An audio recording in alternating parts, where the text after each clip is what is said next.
What's going on? 10 o'clock on the dot. Good morning from the 104.5 The Zone studios. I am Robert Walsh. The Buffalo Bills making an addition to their wide receiver room with Elijah Moore on a one-year deal worth up to $5 million. Last year, Moore caught 61 passes for 538 yards and a touchdown, joining an already strong room in Buffalo of Keon Coleman, Joshua Palmer, Khalil Shakir, and Curtis Samuel. If you want a broad breakdown of the entire Titans 2025 NFL draft class, then you need to be at the install with Greg Cosell as they talk about the pros and cons of every single Titans draft pick, live with Titans head coach Brian Callahan this Friday, May 2nd at the Analog Room at the Hutton Hotel. Tickets are available at 104.5 The Zone. A little bit of Titans front office on the show today as President of Football Operations Chad Brinker joins the show right now. For all your foundation repair and your waterproofing needs, you got to go to USSTN.com. Breaking news at once on your home for the Titans and the Vols. This is 104.5 The Zone.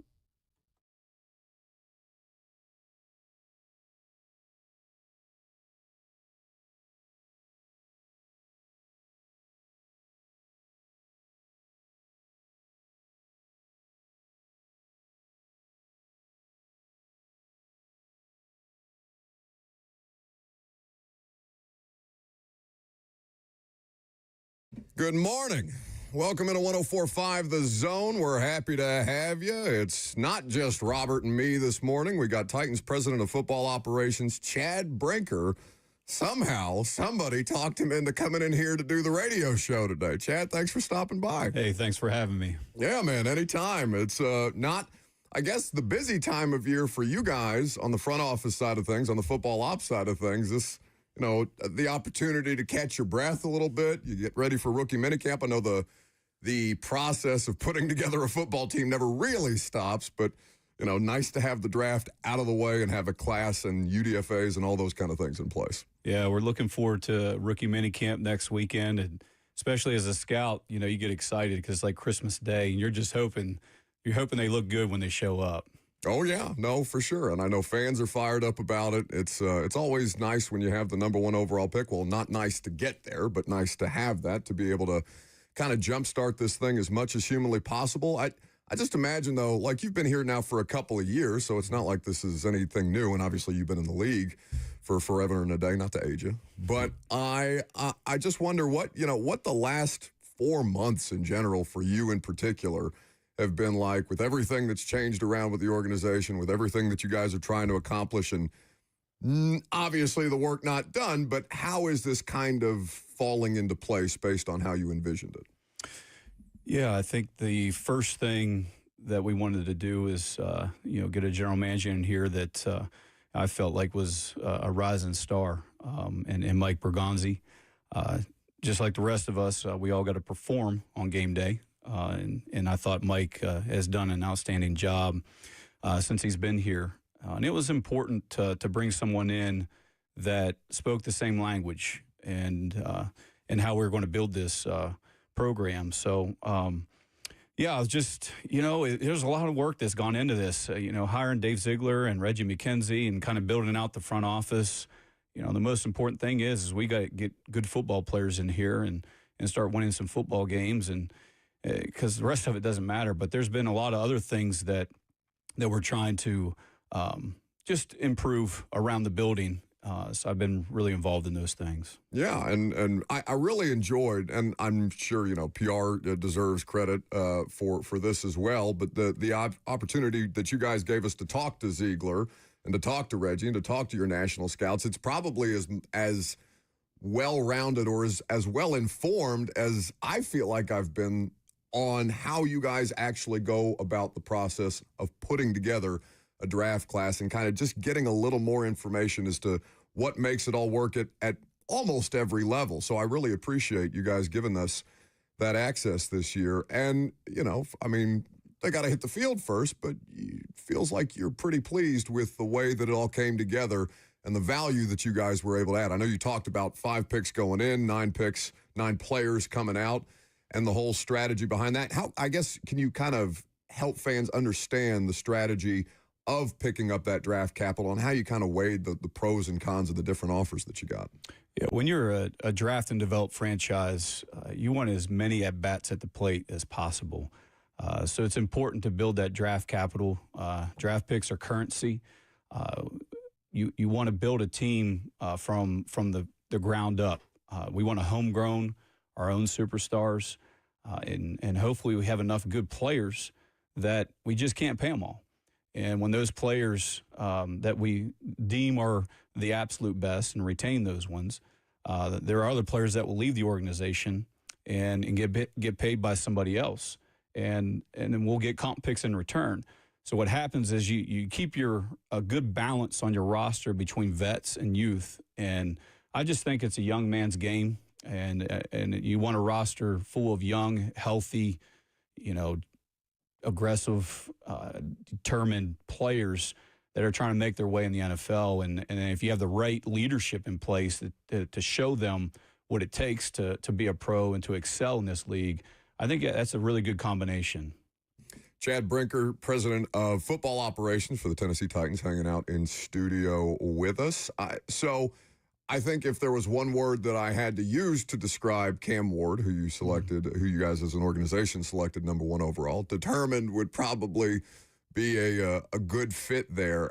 So many great Cam Ward stories from his entire collegiate career, going back to his high school days and all those different things that have been well documented at this point. Was there a favorite story that you had when you were doing your research on him and kind of getting ready for the opportunity to talk to him, and then after the fact? Like, I know you guys are very thorough in any organization throughout the course of the process, and I think when guys transfer as much as they have, you get almost a more thorough evaluation because there's so many more different people to talk to, and it can lend to a greater perspective. But there got to have been some great Cam Ward stories you heard while you're getting ready for this. Absolutely. I don't think I've ever heard at the level that we heard it, whether it was at Washington State or even at Miami, just how people felt about Cam and just the infectious personality that he had, the leadership qualities that he had.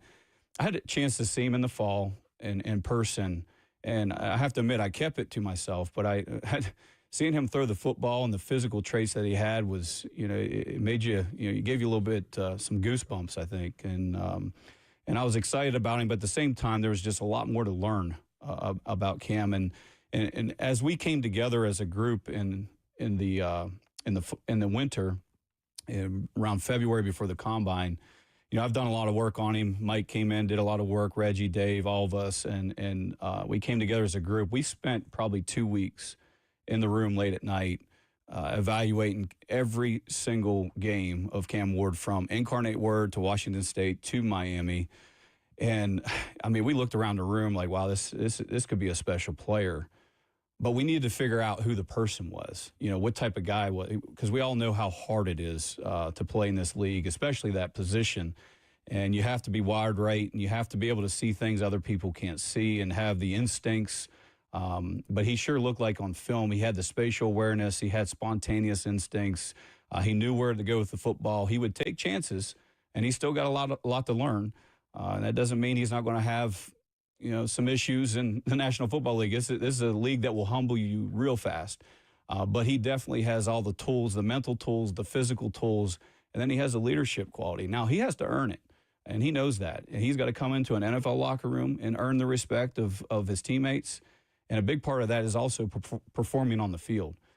So I think us as an organization, because that's the way I look at my role, is looking at the long term, that we got to do a good job of protecting Cam and letting him focus on football. It's exciting. I'm excited to have Cam Ward part of our football team. But at the same time, we just got to be careful. He's going to have a lot pulling at him. And we want to do our part, at least eternally, from an internal side of things, to protect him and allow him to focus on football. I mean, the guy hasn't thrown a pass in the NFL. I mean, he hasn't even been out on the field with us yet. So I just want to be careful that we don't crown the guy before he throws a pass in the NFL. Oh, you got a thirsty fan base, don't you? I know. You got memes all over Twitter. I got Aaron McNair comparisons running around on the internet. That's what I'm talking about. The expectations are already through the roof for our first overall pick. But I want to say we have a plan for Cam as he comes in, and we're going to give him everything that he can handle. And I know Cam, he is a competitor. And I expect him to come in and work and do all the things he needs to do. But I just like his approach. He's He's got a quiet confidence to him. He's humble, but at the same time, he knows he's a good football player. I want you to kind of spend a little more time on the idea of making him earn it, right? Because, of course, when there is expectations, fairly or unfairly, but when you take a quarterback, number 1 overall, that guy's probably going to play at some point, if not right away. And for a lot of fans, I know you guys were asked this at the post-draft press conference about not shopping Will Levis during the draft. And I want you to kind of explain as best you can to fans about the idea of keeping that competition in the room and the importance of that, because, to your point, he has to earn it whether or not he ends up being the day one starter or not. Yeah, it's every position in the room. We want to create competition throughout the entire roster. The bottom of the roster is just as important as the top. You want to have every room competitive because it raises the level of everybody in the building.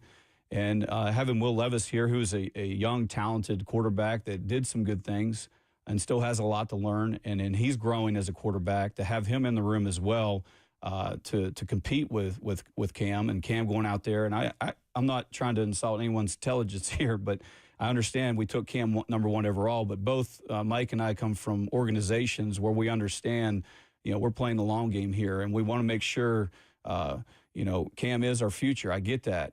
But we want to bring him along the right way so that when he's ready, that we let him go out there and perform, because he's going to have some tough days. It's the National Football League. But I think having Will in the room is a good thing, too. I mean, Will's got some physical traits that are impressive. He's smart. He works hard. I just think it's going to be really good to have that type of competition in the room. And it'll even elevate Cam's play, I believe. Titans President of Football Ops, Chad Brinker, hanging out here with us in studio. They just put together a 9-man draft class, a bunch of UDFAs. Are we commenting on UDFAs yet? Not yet. We will soon. Okay, at some point. Because I know there's reports out there about a receiver that people are very excited about. So at some point, I would like to talk to you about that. But with all the different things that you guys have gone about trying to address and ultimately addressing, whether it be in free agency, obviously free agency doesn't end. There's post-draft. You continue to sign players, churn the roster throughout the course of the camp and the season that's upcoming.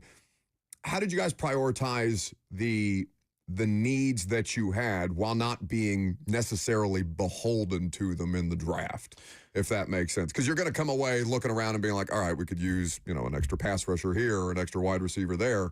What was the process for you guys as an organization to kind of come up with, all right, this makes more sense than that right now? Yeah, a lot is being said about best player available, and I kind of want to maybe just shed some light on that from a general standpoint. Please. When it comes to the best player available, that's our philosophy, right? Every building takes different factors into consideration as they build their board, and for us, number 1, can he play? So we got to go to the tape. We got to see, can this guy play football? And the second thing you look at is you look at their physical and athletic qualities. Do they meet our standards for height, weight, and speed at the position? Are they the type of athlete that we're looking for?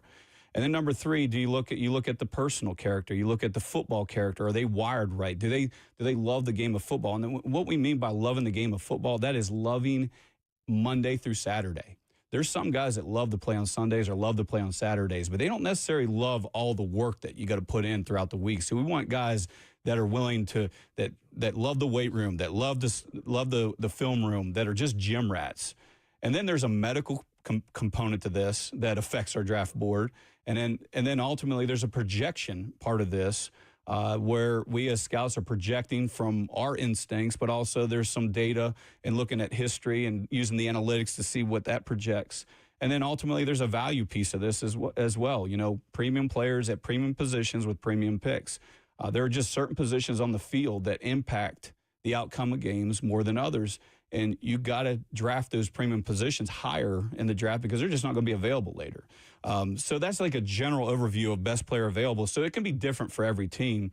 But as we went into this, that's kind of, there's a lot more that goes into it than just that. But that's a general sense that when we go through our process of building a draft board and looking at our roster and understanding, I think pro scouting acquisitions is an area where you can fill needs. The draft is where you build your football team, the core of your football team. So that's why we did what we did in the free agency period. it didn't matter if Cam Ward was going to be the quarterback, which, I think back then we were like, this could be. I didn't care. I don't care if it was Cam or Will Levis or whoever it was going to be our quarterback. We had to fix the offensive line. We had to address that, and that's why we attacked it the way we did. Yeah, certainly Titans fans can relate to that over the course of the last couple of years. As you mentioned, you and Mike and Brian, all of you guys coming from organizations that had to get to a point where they established a winning culture and an identity and things like that, but it took a period of time. What's been the most difficult part of the last couple of years for you to get to the point where you think you're on the precipice of starting to build that foundation there? Well, let's start with the football team first. I mean, even during the draft, there were players that we would have loved to have, and maybe they were picked ahead of us or whatnot. And there were other players that were super talented that we would have loved to have too, but we just didn't feel like our culture was ready to absorb that type of risk. So we had a very specific plan going into this draft to build the foundation of our roster with guys who love football. Like I said the other day, big, fast, tough. I'll throw smart in there as well. And guys that just love the game, love winning, put the team first before the team goals before individual goals. So those were things that were important to us to get our kind of guys in the building that are wired right, that are smart, tough, and dependable. There's a DNA that we're looking for in our players, and that's how you start changing the culture. And then if you go off the field, for me, it was really building the front office with the right people as well. This structure only works with the right people in place, and we got unselfish guys at the top, low ego guys at the top. I love that Dave and Reggie have been in the chair before. They've been in position where they had to pick in I think Reggie had the number 5 pick overall his first year, took Khalil Mack. Dave Ziegler had a top 10 pick before. They've been through it. They've been there. Where Mike is a first-time GM, and we got to do everything we can to help him, focus on the things that makes him great, which guy's really good with the clicker in his hand. Like, he's a really good evaluator while he's learning the other aspects of the business, and that's where I may have been able to support him in the other areas, and as we continue to build out. So you're really building a culture from the ground up, and that takes time. I know a lot of people, like you said earlier, I think you used, patience over panic. I've used that phrase before because it takes some time to build a football team. And but at the same time, we have certain measurables that we're tracking, goals that we want to see. We need to see improvement in different areas across the organization, and we're going to hold people accountable to that. Y'all call the film room the cave. Yeah. Longest day in the cave this pre-draft process. Most taxing, maybe. Oh, boy, that's because I'm sure there are some stories where it gets, it gets grimy. People are looking around. You haven't seen daylight in a couple hours, and it's just, what are we doing here? There's no doubt. I mean, February, when we were preparing for the combine, we're going through every player in the country with our area scouts, with our national scouts, and then we would send them home around 8 o'clock, 8:30 maybe, and then Mike and myself, Reggie, Dave, and even John Salge, our director of college scouting, we would stay in that room at night. There's many late nights. I'm not going to, a lot of football people like to brag how hard they work. I don't want to do that because I think a lot of people in other professions work really hard too. But I would just say we spent many, many late nights in that film room together. And that's just, we don't know any other way. That's what we know. That's what Mike learned during his time in Kansas City. That's what I knew in my time during Green Bay. There's no shortcut to get there.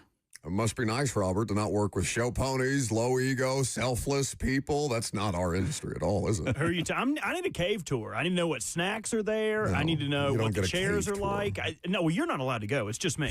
Just me. You're on the cave tour. Brian is kind enough to lend himself to this nonsense that we're doing tomorrow night at the Analog. Greg Cosell, we're going to break down some tape of these rookies, these free agents. He's sending me plays that he wants to break down. Is there a tape or a game in particular, any one of these draft picks that you would like for us to kind of work into the proceedings here? Because I know it's going to be a lot of fun and Titans fans are fired up about it.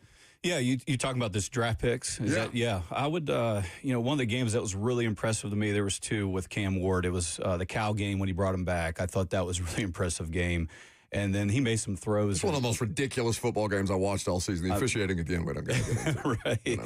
But he made some throws in the Louisville game, too. It was pretty impressive. The touchdown he threw in the back of the end zone, you're just like, there's only so many people on the planet that can actually make that throw. So that was pretty cool. You know, when you look at, you know, I think you can throw the tape on with Femi.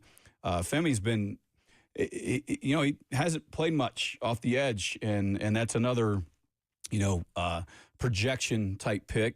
But the guy plays, I mean, he's quick off the ball. He's got length. He's got power in his hands. He knocks back tackles. He's still learning how to counter, how to set up, you know, the edges of the tackle.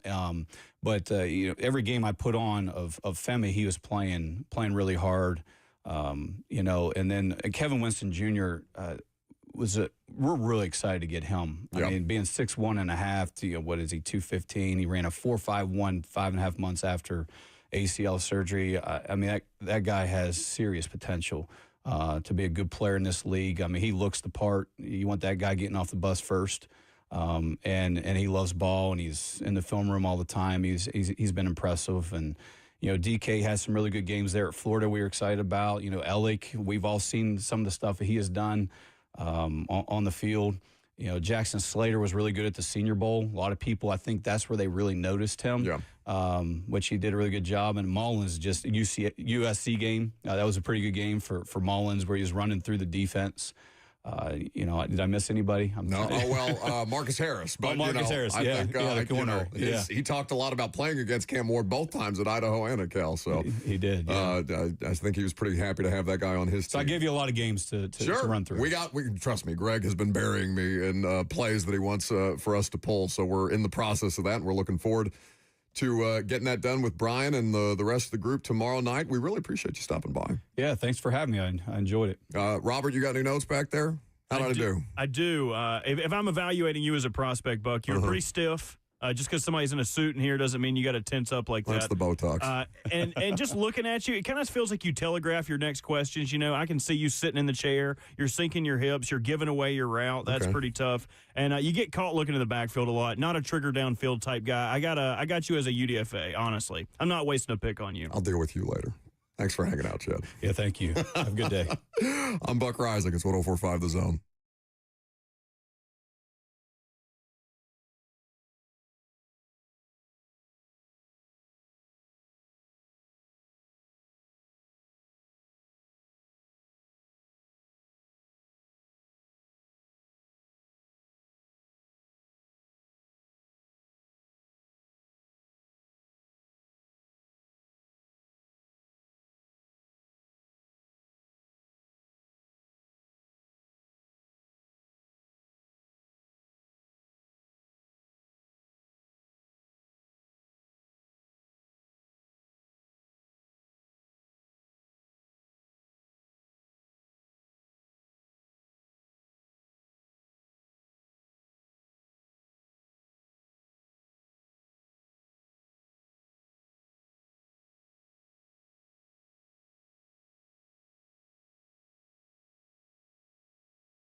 Hey guys, it's Lucas. I want to tell you about a really cool event that's coming up Saturday, May 17th at Game Terminal. It's their 4th annual Beer Fest. Now, you may hear Beer Fest and think just beer, but it's much more than that. It's cider, alcohol tastings, over 20 vendors, over 35 tastings of beer, cider, and alcohol across that growing list of vendors. If you haven't been to Game Terminal, it is the arcade bar of all arcade bars. Check it out. Over 250 games spanning 40 years. Pinball to Pac-Man, Mario Kart, anything in between. Game Terminal has everything that you have ever wanted to play. Dig up some of that nostalgia from your childhood. Check it out. There is something for everyone. And there's an 8,000 square foot back patio where the Beer Fest festivities will be taking place. And the best part, all proceeds will go to Nashville Humane Society. It's a charity event. It's going to be so much much fun. I'll be there. Can't wait. Grab your friends. Go to 1045thezone.com for tickets. $40 on sale now, $50 at the door. And I'll see you Saturday, May 17th for Beer Fest at Game Terminal.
Welcome back to the show, fueled by Hattie B's Hot Chicken. 615-737-1045 is the number. If you want to jump in there, you can react to anything that Chad Brinker, your president of football operations, had to say about the way that they went about putting together this draft class. It's going to be a lot of fun. Tomorrow night, Bert, how many tickets I got left? How many tickets you tell me this morning? 4. 4 tickets? That's it. There's only 4 left. And if you want them, you better go grab them right now at 1045 The Zone. No, I think there's like 20. Okay. So, slightly more than 4. Not much more than 4, but slightly more than 4. If you 5 times more than 4. Hang out. That's right. Look at you doing math. Nobody on the show does math. Brave. Very brave by you. Yeah, Brian Callahan. Greg Cosell lands at 2. I'm going to send Ross. Ross has been... I don't know. I don't know if we should make jokes about Ross's situation. I know people were kind of sensitive to the jokes that we were making about Ross's situation. Maybe talking about it in hushed tones make it sound even more serious than it actually is. What a riveting conversation that must be. Ross and Cosell. On the way from the airport. Hey, Mr. Cosell. Hello. Like, what are they going to talk about? I don't know, but I would love to be a fly on the wall. What? What? Can you turn the radio up? What? So we're going to send Ross to pick up Greg at 2 o'clock, and we'll look forward to getting Cosell in here today. I think he's going to be on live with 3HL, so you guys can get a taste of what we're going to be talking about tomorrow night with Brian Callahan, who's going to join us and break down the tape of these players. You can get your tickets, the 20 that still remain, at 1045thezone.com if you want to be in the house. We have done 2 sellouts. We're looking to pitch a third.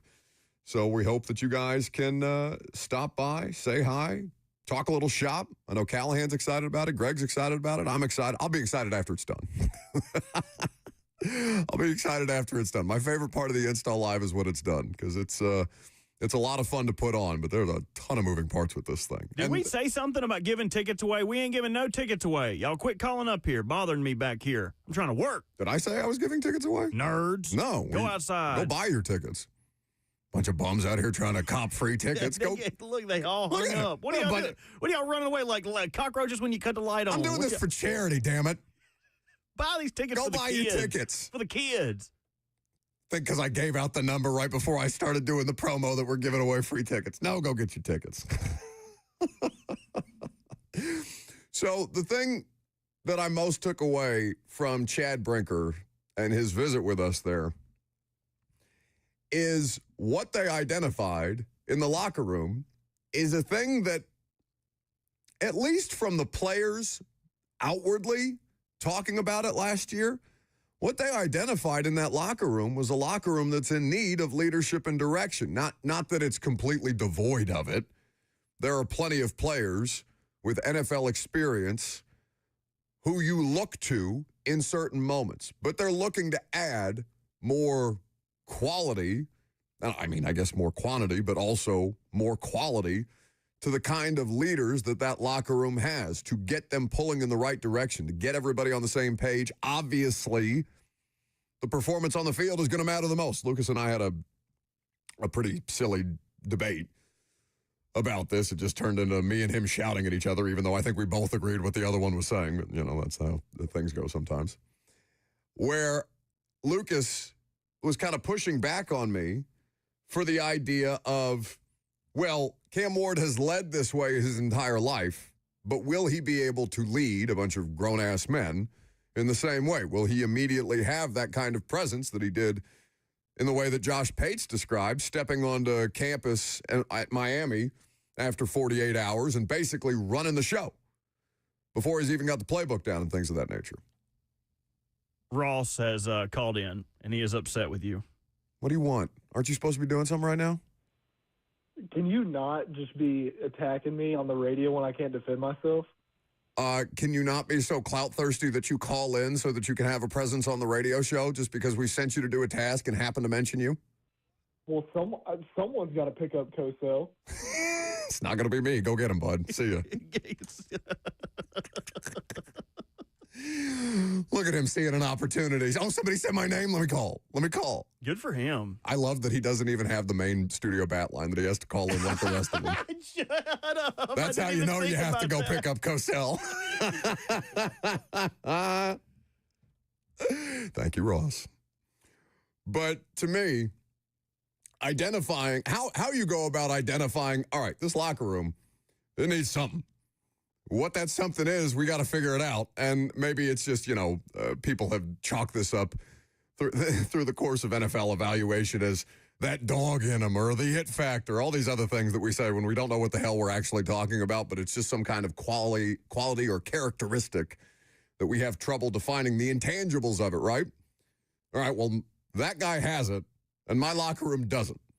So let's get a bunch of guys that have that to help bring this locker room up to the place that we need to be. Because, think about this. The quality of their roster in 2024, was it actually the worst roster in football? Their quarterback made the worst decisions of any quarterback in professional football last year.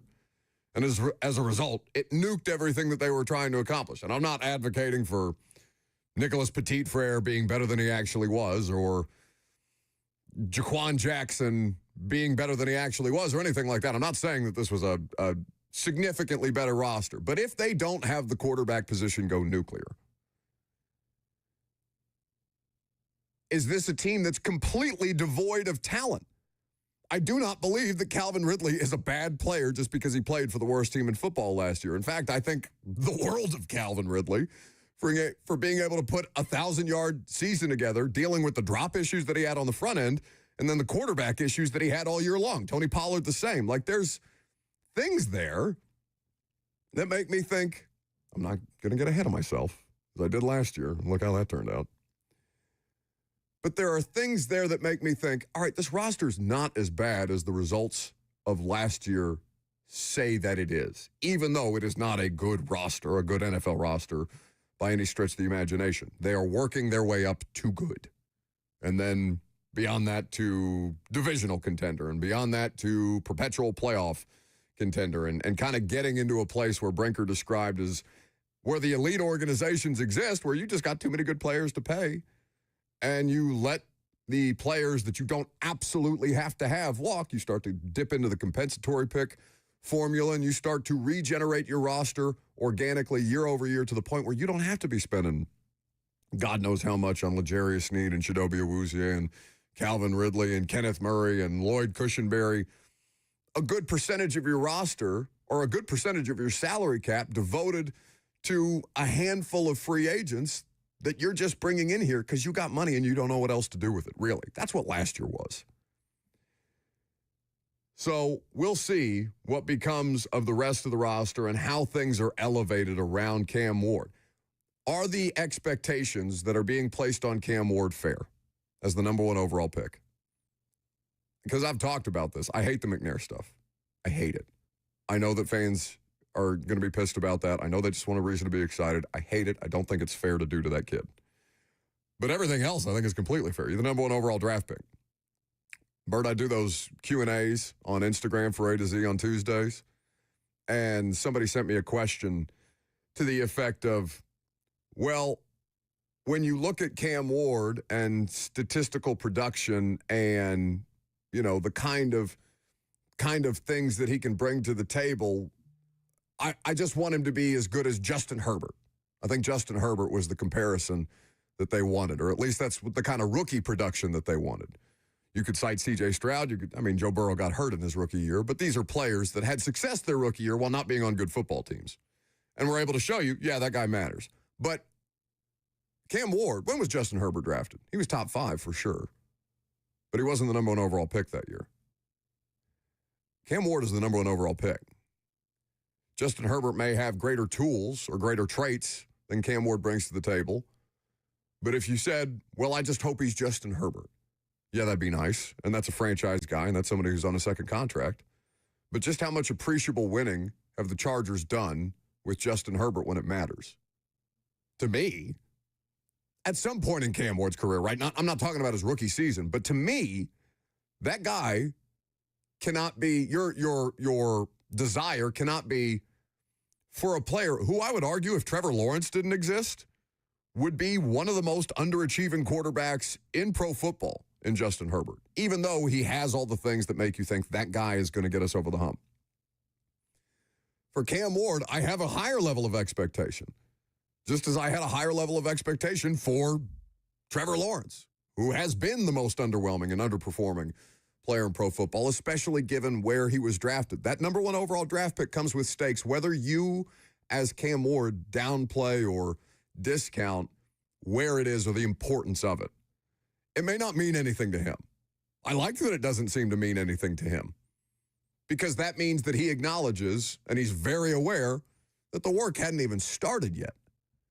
But for everybody else, it's fair to hold him to that standard.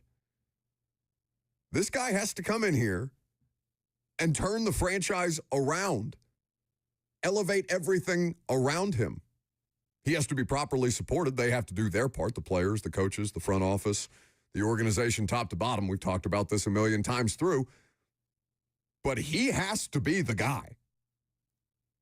and not just one of these guys. 615-737-1045 is the number. We'll get back to the Titans later on. Pro Football Focus is suggesting that the Titans make a post-draft free agency ad that you would not expect them to. But you want to talk about this Belichick thing? Oh, I hate her. You hate her? I hate her. I hate her. I hate her. Okay, find out next why.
Is Bill Belichick a victim?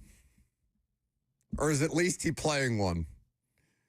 This story has people completely captivated. We did the snippet of the CBS interview that had obviously picked up a significant amount of traction, least of which because Bill Belichick does not do interviews like that. When is the last time, besides that HBO thing that he and Saban did, where it's the two of them talking, cross-talking essentially about their history in football, their history together, their coaching philosophies. It was fascinating to look at both of them. And Belichick, I honestly thought, came away as the more personable of them. And I know he's been all over media since he's left the Patriots, even as he continues to do things at North Carolina. But, like, I've never seen an interview with Bill Belichick like the one that CBS Mornings tried to do. I'll agree with that. I was listening to Howard Stern on the way in while we were in break, and Robin Quivers made a very astute observation about this. He's like, didn't he used to do one of these every single week? Didn't he used to basically do an interview with a bunch of interviewers every week? Why does he feel so stiff? Why does he feel so awkward? He's like a marionette. Like, she's just back there pulling the strings to the whole thing. And I hate it. Oh, I hate it. Okay, what's your issue with Jordan Hudson, so mad. The 24-year-old? Is it because of her real estate portfolio that over the course of the last 8 months dating Bill Belichick has ballooned to $8 million? Oh, it's not just that. No, it's because she's living my dream. She's living my dream. I would love for some old bag to come down from on high and pick me out of this poor purgatory that I'm sitting in and sit me up there where all the blue-haired bluebirds get to go get early dinner specials. You want a sugar mama?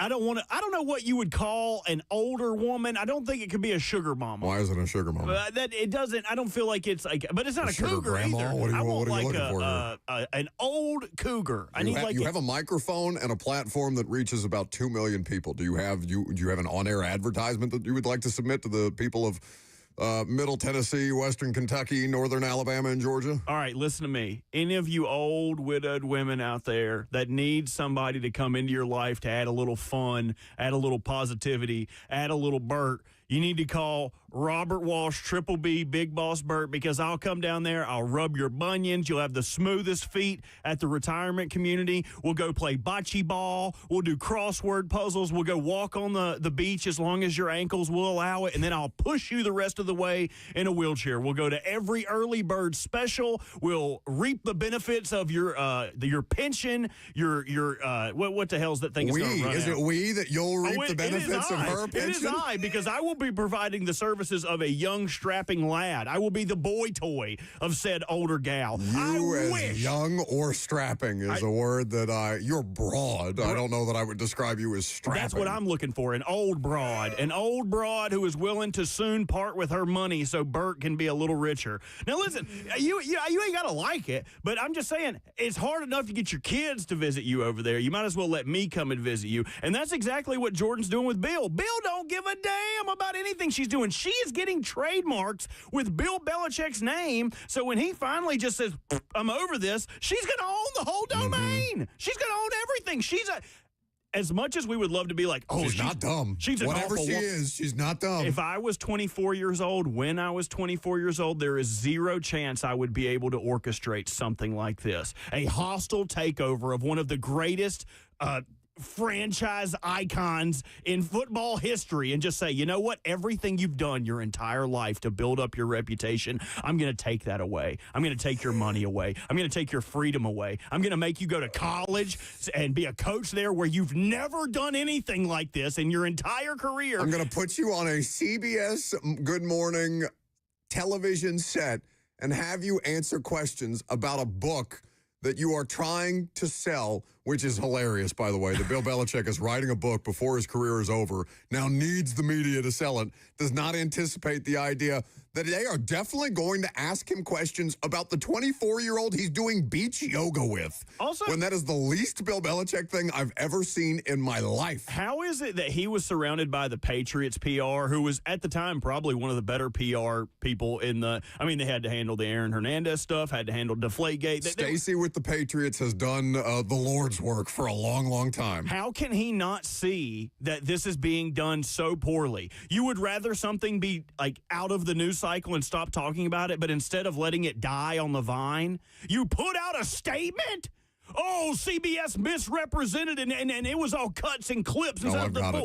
Oh, shut up. I was surprised when unrelated topics were introduced, and I repeatedly expressed to the reporter, Tony, I have no idea how to pronounce Tony's last name, and the producers that I preferred to keep that conversation centered on the book. After this occurred several times, Jordan, with whom I share both a personal and professional relationship with, that's an interesting acknowledgement, stepped in to reiterate that point to help refocus the discussion. Now, I do think that it is, so I don't know, I mean, having not been a television broadcast professional at any level in my life, I don't know what's fair play in terms of Bill Belichick knows that he's on camera. Bill Belichick knows that the interview's on camera, or the interviewer is on camera. Does Bill Belichick and Jordan Hudson know that they have a side camera trained on Jordan Hudson where when she's barking at the reporter, we're not talking about that? We're not going to talk about because that. it's clearly like from across the room, the camera that is on Jordan Hudson in this interview, you can barely see her because she's at a lower level looking up at the interviewees on the platform. So I don't know what's fair game there, because Belichick clearly went to CBS and said, hey, I got a book I'd like to promote. Okay, Bill, we'll have you on. And Bill says, well, here is the conditions upon the interview. And CBS can either accept the conditions of the interview or they can decline the conditions of the interview. CBS put out a statement yesterday saying there were no conditions about the interview. Like basically saying, yeah, Bill Belichick's statement is nonsense. Like, let's get out of here with that. All right. We helped you sell your book, Coach. Come on. Let's talk a little bit about the 24-year-old that you are dressing up as a mermaid with you in a costume as a fisherman, posting on Instagram as if you're reeling her in. That was cute. It's insane. I want to redo that with Cheyenne. Except for I want to be the mermaid. Well, and no, she could be Captain Gordon. Again, if Cheyenne... Get them fish sticks, girl. If Cheyenne ever hears this radio interview, she's going to realize that this one segment will doom me. Just this segment. Yeah? Don't bring up the gorilla. Okay. Don't bring up the gorilla. Don't bring it up. You said it in front of a microphone. Again, we have an audience or a frequency that reaches about 2 million people, bud. Like, they ain't gonna narc on me. Yeah. I love that she was dressed up like his a Bill Belichick American Girl doll. Ugh. Like she was wearing exactly what he was wearing, just in cut girl off form. hoodie and everything. Yeah, right. Like That's crazy. She's slowly absorbing everything that makes him him. Eventually, she will be part Belichick. Do you have the Charles Barkley audio from Dan Patrick yesterday? Oh boy, do I! This is one of the funniest things that I've ever heard. Charles Barkley, who considers himself a close personal friend of Bill Belichick, did an interview with Dan Patrick yesterday, and the audio is hilarious. Are you ready? What are you, Bill? Let's you hear ready, from Sir honey? Charles. What is Bill Belichick doing? Well, this is a very slippery subject for me because Bill's one of my really good friends. I'm not sure what's going on. He's been a great friend for me for a long time. We've been friends since he coached for the Browns.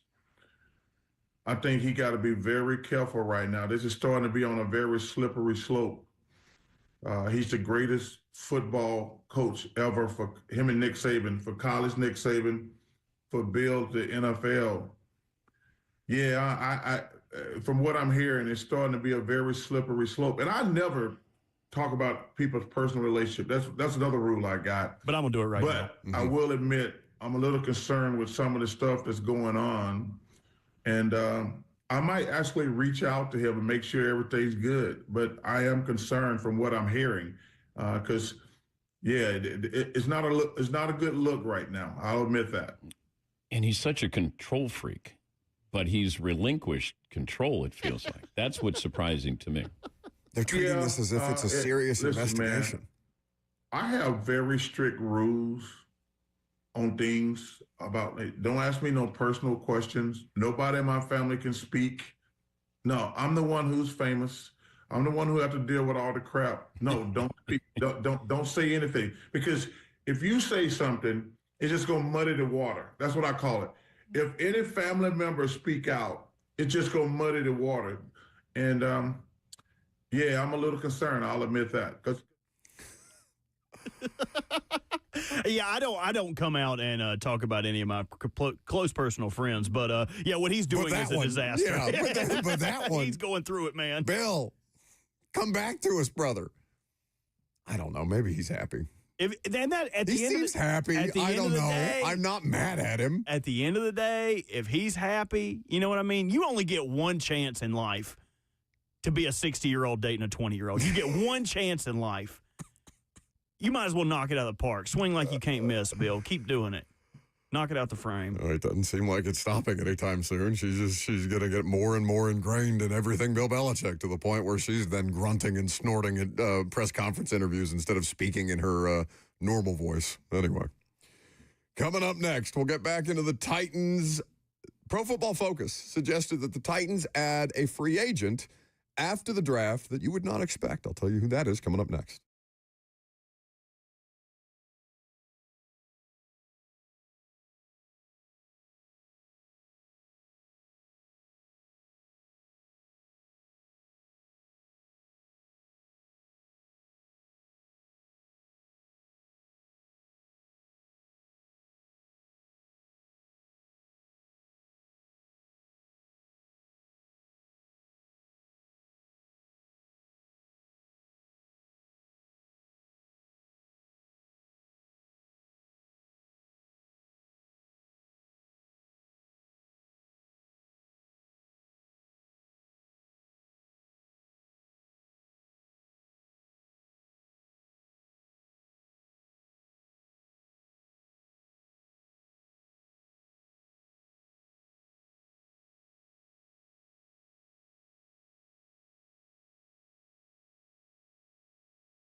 Hey guys, Lucas here to tell you about one of the coolest new spots in Music City. You've got to check out Fog Street Lawn Club, Nashville's premier soccer pub. It's your go-to spot to watch Nashville SC games this Saturday afternoon on the road at Charlotte. Go hang out with some Nashville fans and take it in at 1:30. And it's open early for Premier League soccer, even for those 6 a.m.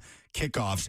They're serving brunch and watching the Premier League action. But really, no matter the sport, Fog Street Lawn Club makes sure you will not miss a moment. Final Four coming up this weekend. It is the perfect spot. And the best part of it is you can spend the whole day there and never get bored. Check out the rooftop with the most picture-perfect view of downtown Nashville you can find. Trust me on that one. Play British-style lawn bowling or cornhole for free on the rooftop, or head next door. Challenge your friends to some axe throwing at Bad Axe. They're located near the Gulch in the upcoming Pytown neighborhood. Fox Street Lawn Club gives you the experience of downtown Nashville with a perfect escape from all the hustle and bustle of Broadway. Family friendly, great for all sports fans. You can host special events there as well, not to mention an incredible menu of British pub style food and a large drink selection. Happy hour Monday through Thursday from 3 to 6 p.m. And go check them out at Fog Street Lawn Club, located on Fog Street.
What's going on? 11 o'clock. Good afternoon from the 104.5 The Zone Studios. I am Robert Walsh. Buffalo Bills making an addition to their wide receiver room with Elijah Moore on a one-year deal worth up to $5 million.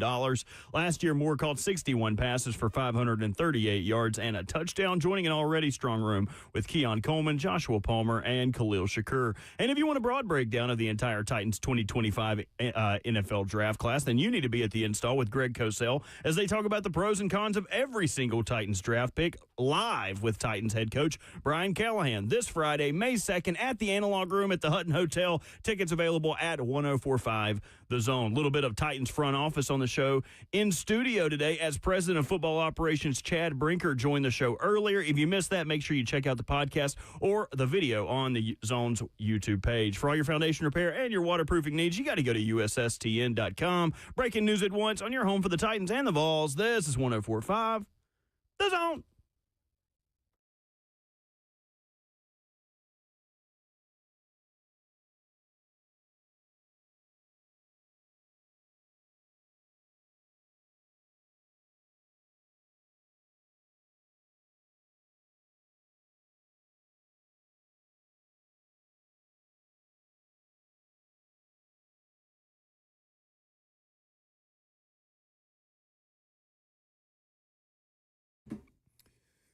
All right, hour number 2 is upon us. We've got lots of Titan stuff going on today. Chad Brinker was good to hang out with us for the first 20 minutes of the radio show this morning. You can go check that out. The President of Football Operations, the man with final say over your 53-man roster. And right now it's not 53. It's a lot more than that because you've just added a draft class. They're not currently commenting on unrestricted free agents or undrafted free agents, rather.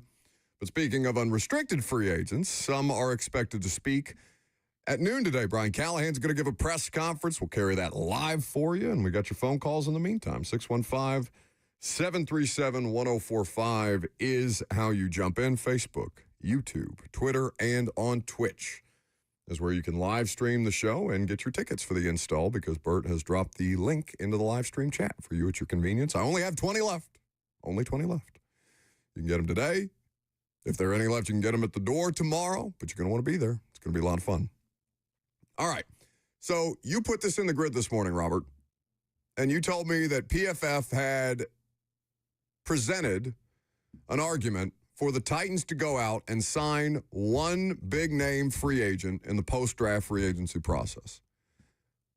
Now, I think a lot of people think they know the answer to that question, but PFF said that the Titans should go acquire whom? They were stating that Keenan Allen would be a great fit for the Titans. There's 12 wide receivers on this roster right now. 3 new free agents, 2 draft picks. You've got at least 1 priority free agent in Xavier Restrepo, who's expected to be in here and compete for a spot, along with everything else that you've got. Keenan Allen, for the Titans, I'm sure Titans fans would be like, well, what do I need a Keenan Allen for? Am I just going to sign every wide receiver over the age of 30? Tyler Lockett, Calvin Ridley, and Keenan Allen, the blue hair wide receiver club? Are you going to go start courting them as so they can be your sugar daddies? I wouldn't be opposed. Yeah. But would you be opposed to signing him? So last year with the Bears was targeted 121 times, caught 70 of those for 744 yards and 7 touchdowns. Is that something that would interest you? Hell yes. Now, wide receivers as they age are not the most reliable proposition. As I don't have to tell Titans fans, we talked about me completely forgetting a time in my life where Josh Gordon and Golden Tate were on the Titans roster, even though I don't think they ever actually made it to the active roster. Maybe Gordon once. Golden Tate never did. He practice squad all-star, I think, during the COVID year. I don't ever think I saw Golden Tate in a Titans uniform. As somebody who was going to practice every day still at that point in time. But Keenan Allen,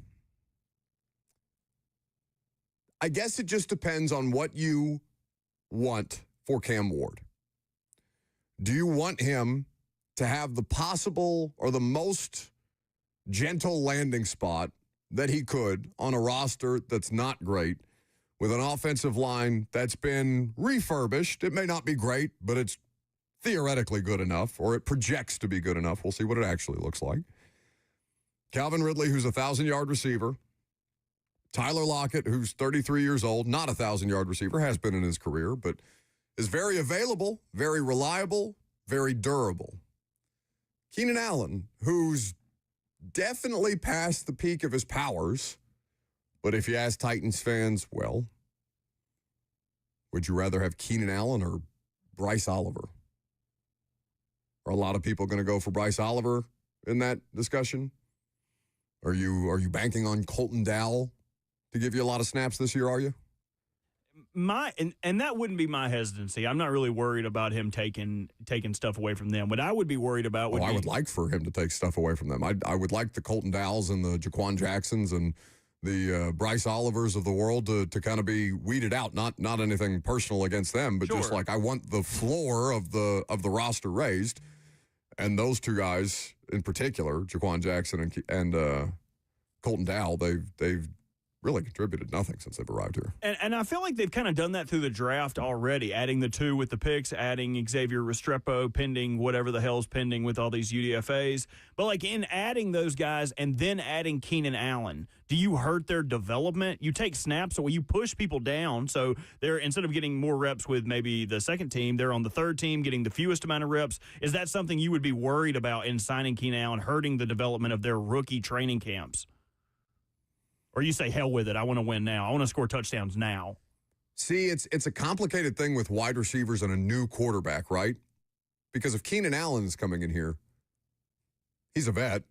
There's a world in which Keenan Allen really doesn't have to do that much in training camp. That's a great point. Should he be in a place where he's returning with familiarity with the quarterback? But this would be a new spot and a new quarterback. And while Caleb Williams and Cam Ward may share some traits that may be familiar to him, you're talking about him learning a new offense with a new quarterback in a new city, which would take reps away from a developmental player that you're trying to see how much potential can be realized in year one. Because if he was going back to Chicago, for example, and Chicago drafted receivers this year too, drafted pass catchers all over the place. They're playing Madden under Ben Johnson, it seems. But, like, if Keenan Allen was to go back to Chicago, well, then Keenan Allen doesn't have to get those reps during training camp because Keenan Allen knows the system. I guess the offense is changing, isn't it? Maybe a bad example there. But you get my point. I'm with you. So it is a worthwhile question to ask, but if you're a coaching staff, you want as many players as you can that you have to spend the least amount of time fretting over whether they're ready for week one, and Keenan Allen would be indisputably more ready to play, provided health, of course, than any of these rookies, no matter how much more talented or faster or more physically impressive Chimere Dike or Alec Iamaner might be at 22 and 23 versus Keenan Allen. Keenan Allen's got to be, what, 32? He will be 33 in this next season. So two 33-year-old wide receivers and Calvin Ridley, who's 31. It's just for now. Just for now. Yeah. You know, and in the same vein. Yeah, because they're not going to last that much. They're going to fall apart. In the same vein of WD-40 to get out there, run some routes. Of development, kind of like what Lucas was talking about last year. You may sacrifice a little bit of in-game development to add Keenan Allen with the wide receivers, but what you would gain in in-game development with Cam Ward may be worth the loss of development on the wide receiver side. Well, and theoretically, like a Keenan Allen, I mean, he may play a little in the preseason, but he's not going to play as much. Right. Cam Ward is probably going to play more than Keenan Allen would. I would agree with that. I would think in the preseason. They would probably get a series. You know what I mean? Like through, I don't know how the new breakdown's going to be with the 3 games and stuff. And I mean, everybody does it differently. Maybe it was, and everybody changes. Some teams can change things year over year. Just because Brian Callahan did it a certain way where he said he very much wanted to play everybody that was available. Like if Will Levis was available and ready to go and the starting offensive line was available and ready to go, all right, let him get a couple of series out there. You may think differently of this, but I would be in the mindset now with where we are. If you can add a veteran who's not going to clash with what you're trying to build foundationally, what you're trying to build culture-wise, if you can add someone who will help that, I would be all in on adding that person. Damn the development, damn the depth chart. If they're going to make you better in the locker room or on the field, I would be open to adding those guys. Some feedback on YouTube, where you can always interact, or you can call us, 615-737-1045 is the number. Curtis said, wide receivers are different. We need to know what we have, play them. He's talking about the young guys right away. He says, it doesn't matter. We're not going to the Super Bowl next year. I feel like I'm taking crazy pills. Everything the Titans do should be about the future, unless you're the people trying to keep your jobs. Because it's not just about the future if you're Brian Callahan or Chad Brinker, who was just in here. There's plenty of pressure on him. Hell, there's pressure on Mike Borgonzi. He just tied himself to a quarterback in year one. Whatever, the question that none of us can answer is, how much is Amy Adams-Strunk willing to put up with this year? How much losing is she willing to put up with this year? Because every time she's fired somebody in the last 3 off seasons, the record has been the thing that she cited. Now, maybe she's more aware of where the team is at its current configuration, that she will give a little bit more of that grace. But, I don't know what they expected them to be last year, and they fired Rand Carthon and cited the record in the statement, which was stupid. And I do want to rebuttal to Curtis there, saying they're not going to go to the Super Bowl. I'm taking crazy pills. But, Washington wasn't going to the NFC Championship game last year. Yeah. Was it crazy that they added Bobby Wagner? Was it crazy they added all of these older veteran players, got Cleveland Farrell, the like, because they weren't going to the Super Bowl last year? And I'm not comparing the last year's Commanders to this year's Titans, but structurally, I didn't have extremely high hopes for the Commanders last year, and they ended up going to the NFC Championship. So, even if the Titans aren't on that same trajectory, look at what Washington was able to do in adding those leaders, in adding vocal leadership, and how that changed the culture. They are going back to RFK Stadium. It's crazy. In D.C. They haven't been able to get back to RFK in 30 years or whatever it's been. One good season did that. And it's because of the leadership of Dan Quinn. It's because of what they added in the locker room. It's not always about just... And believe me, I'm the development guy. I'm the guy who's looking at depth charts saying, are you the development guy? You shouldn't add this guy. He needs to play this guy. Adding to your titles, development guy under your big boss, Bert, the little desk, what do they call those things? Paperweight that you put out there? I would be okay with that.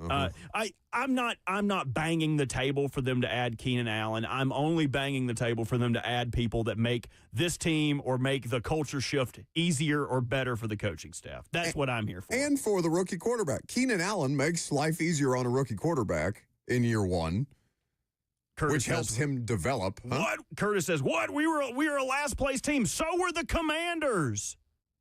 Yeah.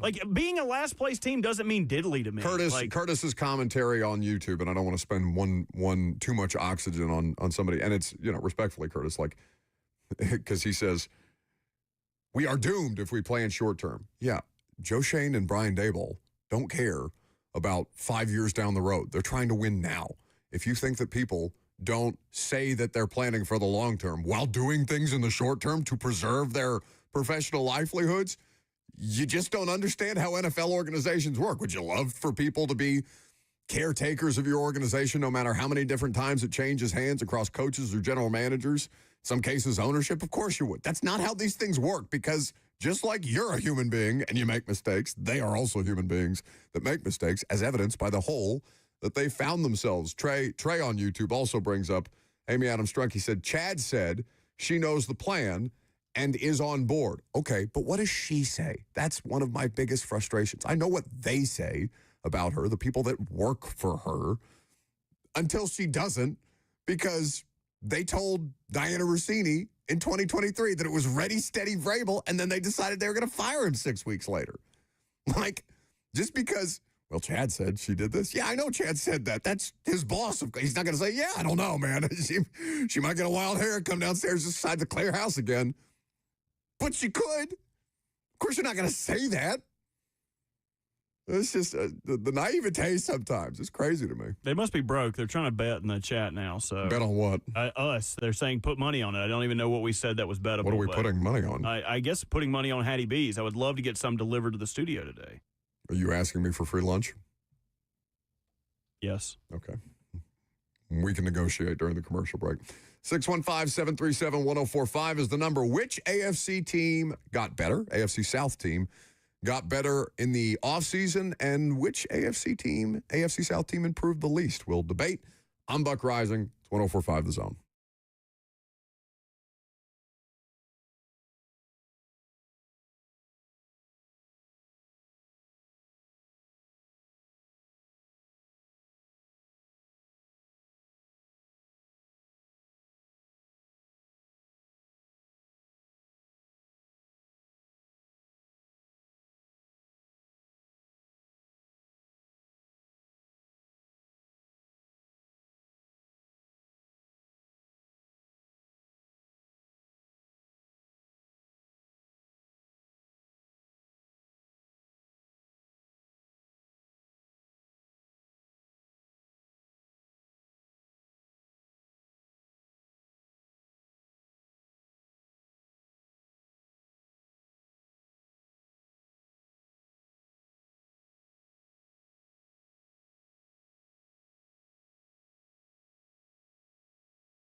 Welcome back to the show. We are fueled by Hattie B's Hot Chicken, the best hot chicken in the world.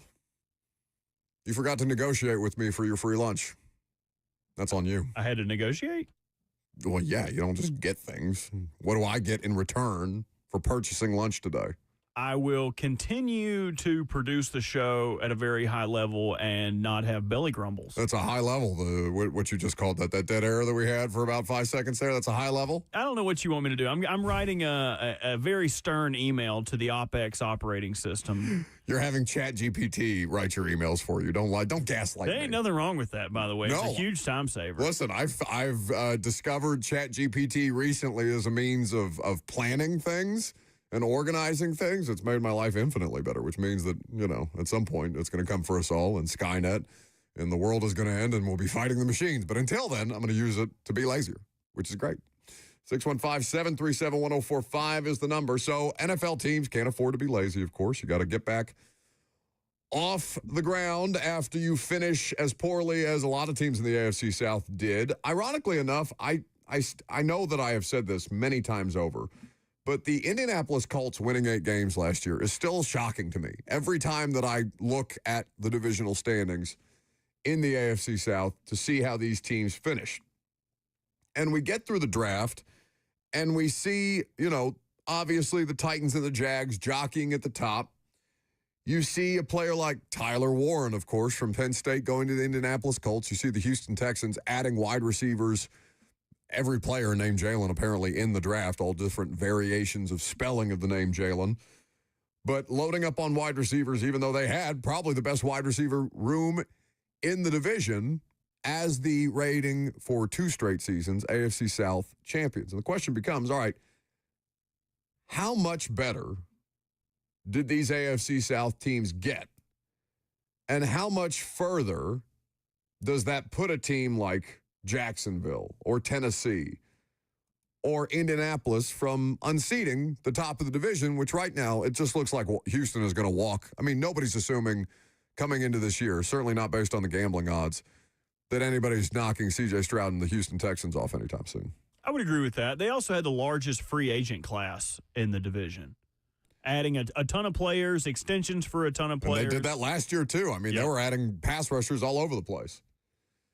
So which team, as you look at the AFC South, from your perspective, improved the most this offseason? Not completely done yet. You're still going to get a personnel addition here or there, but for the most part, we're through the bulk of free agency. We're through the NFL draft. We're through pretty much the UDFA process, and there will be roster churn that continues here in the coming weeks. But which team improved the most out of these 4? I'm really having a hard time determining that, because if the Titans improve the most but are still a 4th-place team, are fans okay with that? Are you okay with the idea that you could be the most improved in the division, but you're most likely to still finish in last place this year, based on what we know? Could Cam Ward have the Jaden Daniels season? Sure. He could have a better season, theoretically. Like, all the options are on the table, and we won't have any idea how this will play out or how good this team is until we see them, play about a month of football, I think, at this point. Looking at Houston, though, Houston's offensive line is worse. You're not a better team for losing Laramie Tunsil. Got traded to the Commanders, ironically enough. We're talking about the Commanders beefing up things around Jaden Daniels, trying to get the most out of his situation. So the biggest thing that caused C.J. Stroud problems last year was his protection. And now that protection group, while it's got a bunch of different names on it, maybe they'll be more evenly spread, but they're not a better group for losing Laramie Tunsil. Yeah, they definitely have the pieces inside of that group to fill the hole that Laramie Tunsil left, adding 3 tackles and that could have meaningful contributions in the form of Trent Brown, former Patriots tackle, Cam Robinson, former Jags tackle, and then taking Ariante Ursary in the 2nd round. So the cards are yet to be seen on whether the offensive line would be improved, but I do think you can say that their offensive line depth has improved, where before, if someone went down on that offensive line, they were going to the trash heap to find guys to start at guard, at tackle, where have you. Now they seem in a much better spot. And this is kind of something on their entire roster. Their entire roster has better depth than they did last year. I don't think they got markedly better at top-end talent, but I do think they got a lot deeper on offense and defense. Isn't that what you're trying to balance, though? Yep, 100%. You don't have to have, like, all the good that Joe Thomas did those Cleveland Browns teams, right? Because the rest of his offensive line was not very good at the time. I mean, they had a couple of good players across, Joe Thomas played there for a decade, more than that. But Joe Thomas was one player, one excellent player, on a team with a bunch of bums. It doesn't really accomplish what you're trying to do. It's not basketball that way. One player does not drop into the lineup and immediately change the outcome of a game. Even at the quarterback position, which is something that we've talked about at great length, especially following that Super Bowl this year with Patrick Mahomes and the Eagles. I mean, look at the Lions last year. It was definitely a war of attrition for the Lions. They were having injuries all over their defense last year, and we're really talented top end. Like, all of their starters were great. But what happens when your starters start trickling down and injuries start happening, and you have to start having fill-in guys and signing guys off practice squads? That's where you run into it. I think that's what the Texans prevented themselves from running into this season, by having a lot of formidable veteran depth. My biggest question beyond quarterback for Indy, it is the quarterback, right? I kind of expect Daniel Jones to start more games than Anthony Richardson this year. I don't know. It comes down to, like, what miraculous step is he going to take? What do you have to see in the offseason from Anthony Richardson to tell you not to start Daniel Jones over him? Do you think if you're Shane Steichen? Right. Just him routinely completing, taking what he gets from a defense, being able to identify, isolate, and people call it going through progressions. Cosell calls it isolating and eliminating your options out there, being able to diagnose what the defense is giving you, just generally having more experience and turning that into skill. But I don't know that they're going to get that in training camp, because he's just going to do some bleep, like throw a 70-yard bomb off his back foot while he's under pressure and not actually getting hit, that they complete, and everybody's going to look around and be like, oh, we can't put that guy on the bench. Ownership going to swoop down from his, I don't want to make fun of Jim Irsay's current medical state. He looks like he's not doing very well. He'll throw a 99-yard bomb and then on the one tap out and be like, I need a little break, guys. You care if I get a juice box? I'm tired. I hate that noise you make. That's what the Anthony Richardson tapping out thing was inexplicable. I know Pat McAfee went scorched earth on that organization and the players in that locker room, to the point where he said, Jonathan Taylor and guys like that can just kick rocks, pretty much. So Indy's got a couple of things to figure out. For me, most important thing is the quarterback. Which one of them is it going to be? Is it going to be Anthony Richardson? Is that a good idea? If you're Shane Steichen, I can't imagine Chris Ballard keeps his job for another year, the general manager there, but who's to say? Defensively, they have some holes that people haven't really talked about. Zaire Franklin is the only player on that side of the ball, or in that linebacker room, with more than 2 career starts. And the Colts didn't draft a linebacker until the 7th round. They got Hunter Whaler out of Wisconsin. And that, I don't even think he's a linebacker by trade. I think he's a converted safety that's going to play linebacker like a James Williams out of Miami here. So what's happening with the spine of the defense in Indianapolis, where they got good front 7 players, but is that something that's going to be sustainable if you don't have at least solid linebacker play? E.J. Speed leaving for the Texans, ironically enough, in free agency. That's something that feels like it could have an impact. And then for the Jags, I'm surprised that they did that Travis Hunter trade. If for no other reason, Robert, you know what the Jags were giving up per play last year on defense? Which makes the way that the Titans were unable to move the ball on them or unable to score on them last year even more inexcusable. Jags giving up 5.9 yards per play last year. Per play. Last in pass yards allowed and turnovers forced. They only had 9 total turnovers. A major issue for them, interior defensive line. So they go Travis Hunter instead of sticking at 5, taking Mason Graham, the interior defensive lineman that Cleveland ends up taking with the value plus the picks that they got from Jacksonville, who moved up. I don't think it's a reach to take Travis Hunter where they did.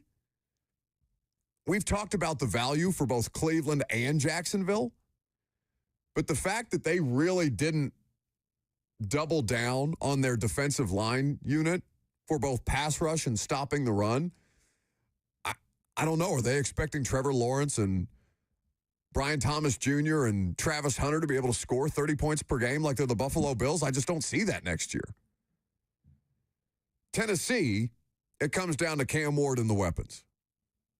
And that's something that we've talked about. Is it enough? Do they need a Keenan Allen? Would veteran presence help a team like this? Is that going to further what this quarterback needs? Is that going to give the quarterback more reliability and ultimately more production because he just trusts what's out there consistently? It allows him to play more freely as he starts to pick up the game plan and starts to pick up the playbook and get more comfortable with what he's being asked to do and how different that was from what he was being asked to run at Miami. The question of the weaponry for Cam Ward is the biggest question that I think the Titans have on the roster, other than who's going to be your other starting pass rusher. You have to be able to get off the field. How frustrating is it going to be for Cam Ward if the Titans are the 2024 Cincinnati Bengals? Now, obviously, they don't have anybody that's Justin Jefferson or T. Higgins running around out there. But if Cam Ward's out there putting up between 27 and 35 points per game, that's a really high expectation, by the way. I don't have any expectation of that whatsoever. But just say, all right, but they have a defense that can't stop a nosebleed because they didn't really beef up their pass rush too much. And their secondary, depending on what happens with Snead, and even with Snead, was questionable last year. That's going to be pretty frustrating, even if Cam Ward's just out there slinging it. Now, I think the inverse of that question is, well, you fix the offense as much as you can this year. You continue to draft and develop organic talent on the offensive side of the ball, and you just fix as much of the stuff on defense along the way as you can while you try and support the quarterback. That logic makes the most sense here in Tennessee, or it would make some sense.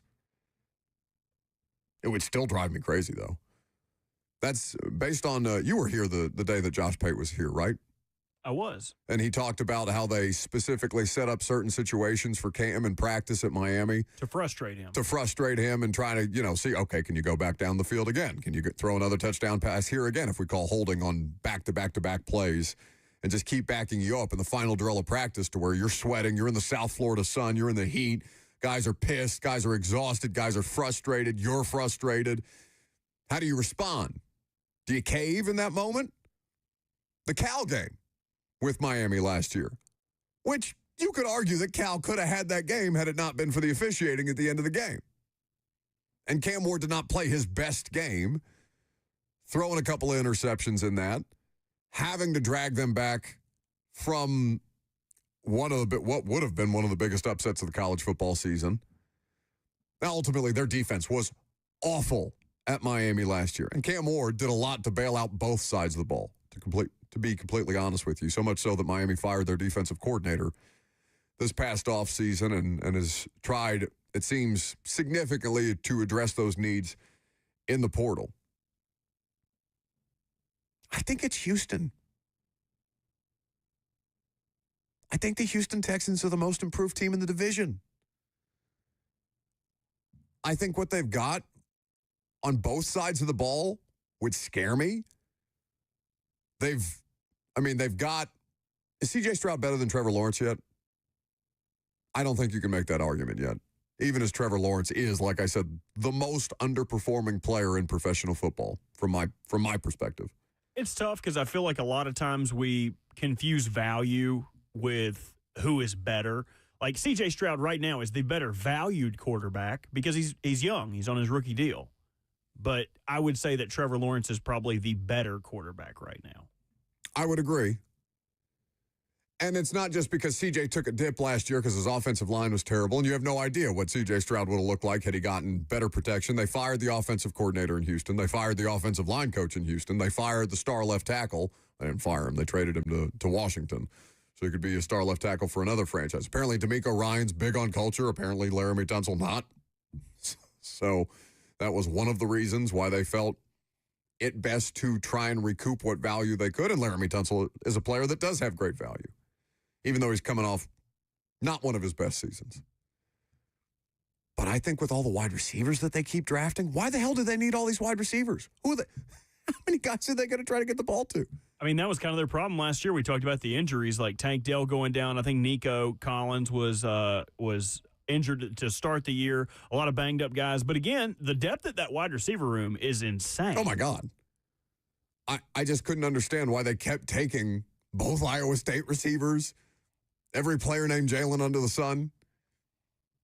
Tennessee had the most amount of improvement that they could do, and they got better at the most important position, immediately better at the most important position. But we're talking about for 2025, are the Tennessee Titans the most improved team in the division just because they had the lowest floor? I just don't think I can make that argument. I think the Texans are still going to be a problem. Hot take, right?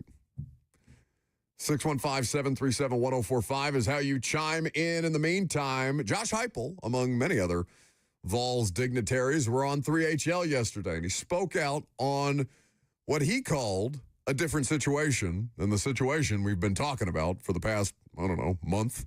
At this point in time, you'll hear from Josh Heupel on 3HL coming up next.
want to talk a little Vols? Can we do that without Lucas? Is that allowed? Somebody going to come in here and tase me? Big orange taser if I get too close to Lucas's beloved Tennessee football Volunteers? Well, it wasn't just a football coach that was in town yesterday. It was the whole gang of them. You had Kim Caldwell, Lady Vols coach, hanging out at Geodis Park. You had Rick Barnes. Big Orange Caravan, Mike Keith, all of them on 3HL yesterday. All great interviews. You can check that out. I'm sure maybe not all of them are posted, but I'm sure some of them got posted on the YouTube channel. All of them will have been posted in their podcast feed. That is true. You can go to our YouTube page and watch, I believe, a triplet of interviews with Josh Heupel, Kim Caldwell, and the like. Go check it out. All right, very good. But it's the first time that Josh Heupel has commented on the quarterback situation, or since Joey Aguilar publicly commented on the quarterback situation, since Joey Aguilar, the UCLA transfer, has joined the mix. And what he indicated to us, or I guess to you guys, yesterday, I wasn't there, but indicated to the media, is that Joey Aguilar is going to have to beat out Jake Merklinger and George McIntyre for the starting quarterback job, so they're treating it like an open competition. Now, Aguilar, by all reports, is somebody who, if you were looking to add a transfer portal quarterback in the later stages of the portal, he is the player that would make the most sense to come in here and run an offense like Heupel's. We've had a lot smarter football people than me come in here and tell you that. So at least he is somebody who's going to have a great chance at the job. They're going to make him earn it. This is the quote. We've got the opportunity to have a great competition at the quarterback position. I like the skill sets of the guys that are in there. I like their mindset. You've got to learn it, earn it, and go take the job. What a line. Learn it and earn it. Go take the job. The standard is to have a guy who is ready to play at a championship level. So no one's been promised the starting job, even though Joey Aguilar got a decent amount of money to come over from UCLA. And obviously, the Nico Iamaleava situation, the quarterback swap between Tennessee and the Bruins, is something that's garnered a lot of headlines. Heupel was on 3HL yesterday talking about that Nico Iamaleava situation, wasn't he? Right?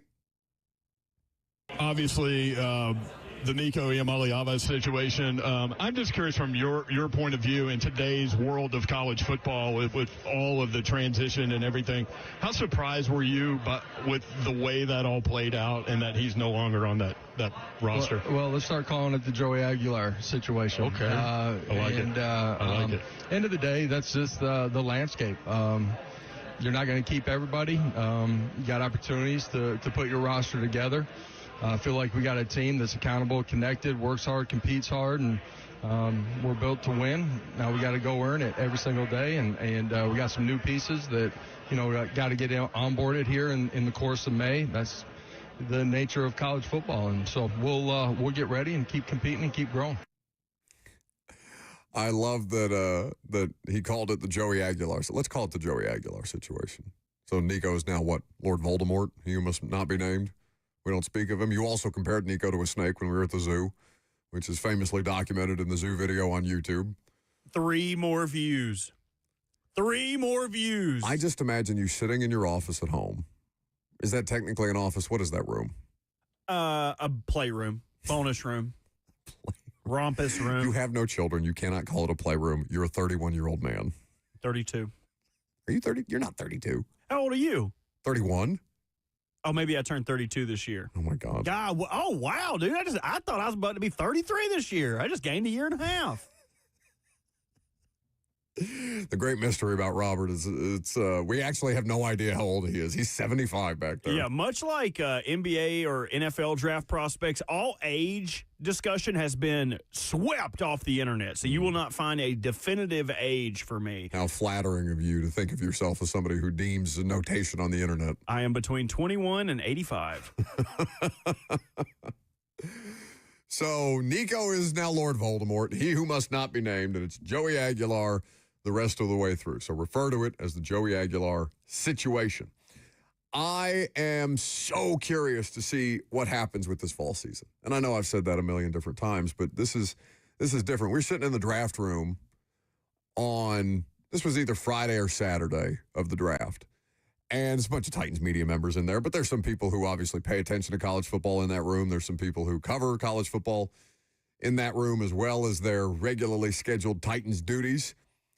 And talking to Teron Davenport specifically from ESPN, I was like, man, Tennessee really bailed me out last year with how bad that Titan season was. Like, just in terms of keeping people engaged. The college football playoff run, the first college football playoff run, even though it ended in, I don't know, is it unfair to call the Ohio State game a disaster? They just ran into a buzzsaw. 42-17 or what it ended up being. I know, but it's like, I don't know. Do you feel much better about losing that way to the eventual national championship? It's a bit of a loser's argument. Yeah, it's tough. I mean, what are you eating? What do you mean? What is in your mouth while you are trying to speak as a paid broadcasting professional into a microphone? What do you have stuck in your cheek like you're a chipmunk? What is that? I didn't have anything in my mouth. I can hear just it. Talking to me. I had already swallowed it. Zach, graciously, knowing that you weren't going to bring me anything for lunch, has brought me galoshes the last couple days. And he brought me 3 of them. Like the gloves? What are you talking about? No, like the hot dog in a bun. Hot dog in a... Colashes.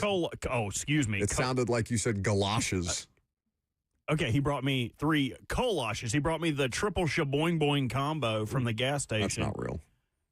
Yeah, at the gas station by the stadium. You can go in there. They've got a triple shaboing boing combo. You get 3 colashes. I could only eat 2 of them. I'm a double shaboing boing man myself. Glad we derailed that. What were you going to say? I don't even remember at this point. That's my fault. So, all that to say, this Tennessee season, talking to Teron in the Titans media room, I was like, Vols really bailed me out last year with the radio show. I don't know how much longer I could have held on to the football-consuming audience in Middle Tennessee, if not for the Tennessee Volunteers. And this year, I have no idea what to expect. I have no earthly idea what to expect. Vols fans are probably thinking that, like, a disaster season is an 8-win season coming off a college football playoff appearance. And I wouldn't pretend to speak for them. And obviously, your representative of Vol fandom on this radio show, Lucas, is drunk on a beach somewhere in Puerto Rico. Deservedly so. He's been working really hard. Glad I clipped that. Don't. That's why I can't say anything nice to either of you. Because on the rare occasion that you do something worth praising, other than shoving food into your face as you're threatening me with it now, also sexually. I don't need that while I'm trying to work. What are you talking about? HR! Get out of there. Trying to enjoy my triple shaboing bowl. Yeah, that's how you were enjoying it a little too much based on the visual that I just had. I don't know if in today's environment of college football, if college football fans can just assume that there will be linear improvement the way that you used to. Like as a program, right? Vols fans coming off a college football playoff appearance. You probably think you should be competing for another college football playoff spot. The rest of the world is not going to look at you that way. Nico Iamaleava may not be enough to change UCLA's fortunes because UCLA is not a good football program right now. And Nico, last we saw, was not an overwhelmingly great quarterback. He's a fine quarterback. Tennessee's not better for losing him. On top of all the different questions, it was going to be questionable as to whether Tennessee could vie for a top 12 postseason spot this year with Nico, much less without him. So I don't know how to do expectations in the world of college football right now where things change over so much year over year. It is something that's going to be probably difficult to stomach if the season goes the way that we think it might go, with as much change as humanly possible. Tennessee may end up coming out better for it on the other side, but I don't know. 8-4 doesn't feel like a disaster if I'm a Vols fan. 8-4 feels like it would be a pretty significant achievement, given what you're currently up against. We got press conferences. We got Brian Callahan at the podium coming up next. We're going to get into what he thinks of the draft class. You'll also hear from selected free agents. We'll tell you which free agents here in just a second. A quick note, since we're talking about the Vols, I got to steal somebody from the Tennessee Vol basketball program yesterday. They hired Rod Clark, Indiana did, leaving Tennessee basketball after 4 seasons as one of the top assistants on Rick Barnes' staff. So he is going to head to Indiana, and Tennessee is going to have to fill that vacancy. Apparently, Rod Clark instrumental in landing Dalton Knecht and Chaz Lanier through the portal. And apparently he was the one who spearheaded both of those players' recruitment. So not a small figure to replace in that program. Done a lot of good work there for 4 years, and I'm happy to have him on my basketball team now. Brian Callahan at the podium. Selected free agents coming up next.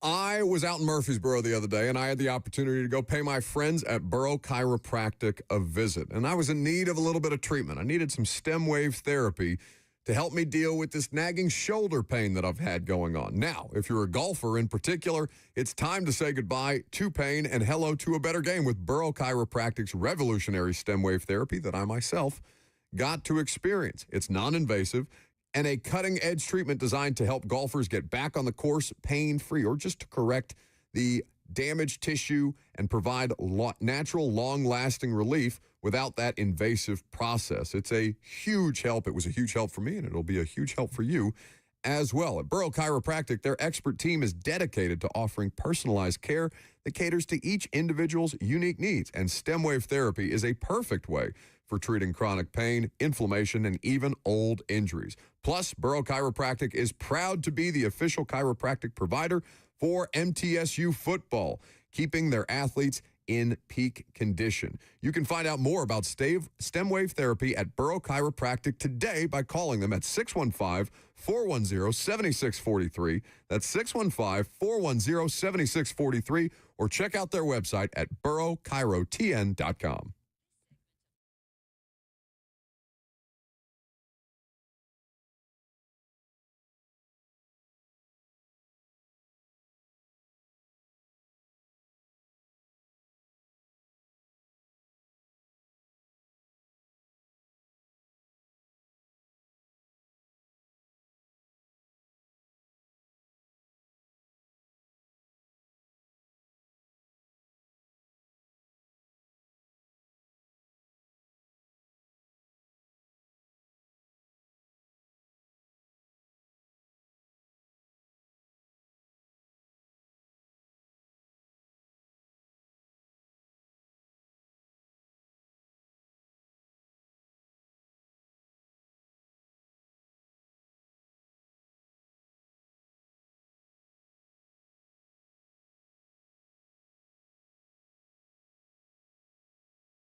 What's going on? Just about noon o'clock. Good afternoon from the 104.5 The Zone Studios. I am Robert Walsh. Bills making an addition to their wide receiver room in Elijah Moore on a one-year deal worth about $5 million. Last year, Moore caught 61 passes for 538 yards and a touchdown, joining an already strong room of Keon Coleman, Joshua Palmer, and Khalil Shakur. But if you want a broad breakdown of the entire Titans 2025 draft class, then you need to be at the install with Greg Cosell as they talk about the pros and cons of every single Titans draft pick with Titans head coach Brian Callahan live this Friday, May 2nd at the Analog Room at the Hutton Hotel. Tickets are available at 1045 The Zone. A little bit about the Titans front office on the show today as President of Football Operations Chad Brinker joined the show earlier. If you missed it, make sure you check out the podcast or on the Zone's YouTube page for all the foundation repair and your waterproofing needs. You got to go to USSTN.com. Breaking news at once on your home for the Titans and the Vols. This is 1045 The Zone.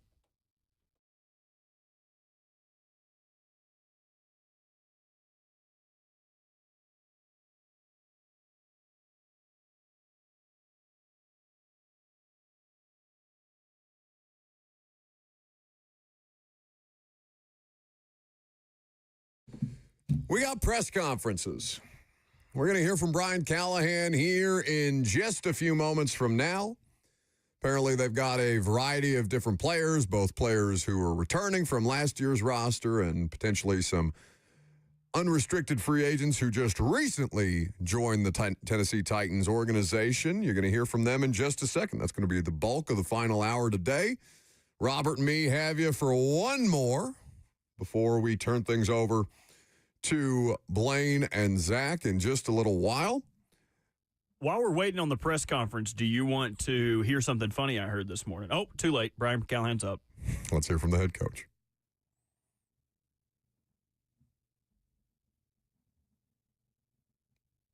At your convenience. Concludes phase one. Now we get to move on to phase two, so we'll be on the field next week finally. But first 2 weeks are phase one. It's all meetings and weightlifting. We can't do anything on the field with the players. Been good to have everybody back, get back to work. Obviously, the rookies will be coming in next week for the rookie mini camp starting Thursday. So just for dates-wise, you guys have them. Thursday, they'll be in here Thursday afternoon through the weekend. But we'll be back to work there. And then again, just as all off seasons are, voluntary program, so there's not a whole lot of information I'll be giving out about attendance or who's here or not here because it's voluntary and they don't have to be here. We've had good turnout, happy with it so far, but as far as who's here and who's not, I'm not going to answer those questions for a voluntary program. But other than that, you guys go ahead. What did you guys find intriguing about Tyler when he was out there, and how do you feel like he should fit into the system, into the scheme? I feel good about Tyler. He, productive player for a long time. On top of that, he's a fantastic person, understands his role on a football team, understands the value he brings as a leader. Those are traits that we're looking at, as many of them as we can. He's still got some production left in him, I think, and still wants to play ball and still has the desire to try to play at a high level. So excited to have him. Haven't got a chance to be out there with him yet, obviously, but I think he's going to bring a veteran leadership to us and veteran play style, which will complement our group well at this point. I think when we're all together, we'll have a good mix of veterans and young players to develop. How much can a guy like that help to bring along a young quarterback when you're trying to develop a guy like Cam? Yeah, it's part of the puzzle. Opportunity to have some perspective from a veteran player. Obviously you got Calvin as well, who's played quite a bit of football. Those guys, they offer perspective. They offer maybe a how to do things, and hey, think about this or think about that. It really does help having veteran players around a young player. For the same reason, it's good to have a guy like Kevin Zeitler in here for the guys up front. Guys that have just done it for a long time. They have perspective. They understand what it takes to be successful, and not just for a year, for multiple years of playing at a really high level. And all those guys that you can bring in to help supplement your football team, I think, bring a lot of value. How do you like your two draft picks at receiver, and what do you think they bring to the team? Yeah, we'll see. Like their tape from college. They have definitely things both of them do well that we liked them enough to draft them. And now the next phase begins, and that's the acclimation and beginning points of learning a new offense and a new system, and where we can use them best and how they fit within that group. I think they're going to bring plenty of competition. The group's going to be competitive. I think we got a lot of guys that have skills that we can use. But both of those young players, like all the young players we have, they got a lot of work ahead of them. There's a lot of things that got to get done between now and September, and then even past that, it doesn't ever stop. But those guys definitely have to earn their way through it. They're going to have to learn what to do and how to do it, and then when opportunities come to perform, they're going to have to perform. And I'm looking forward to getting them here and getting to know them and meet with them and see where they're at. But as far as those things go, we'll see. Where will you start them off, role-wise or position-wise? Kind of what's the jump for that?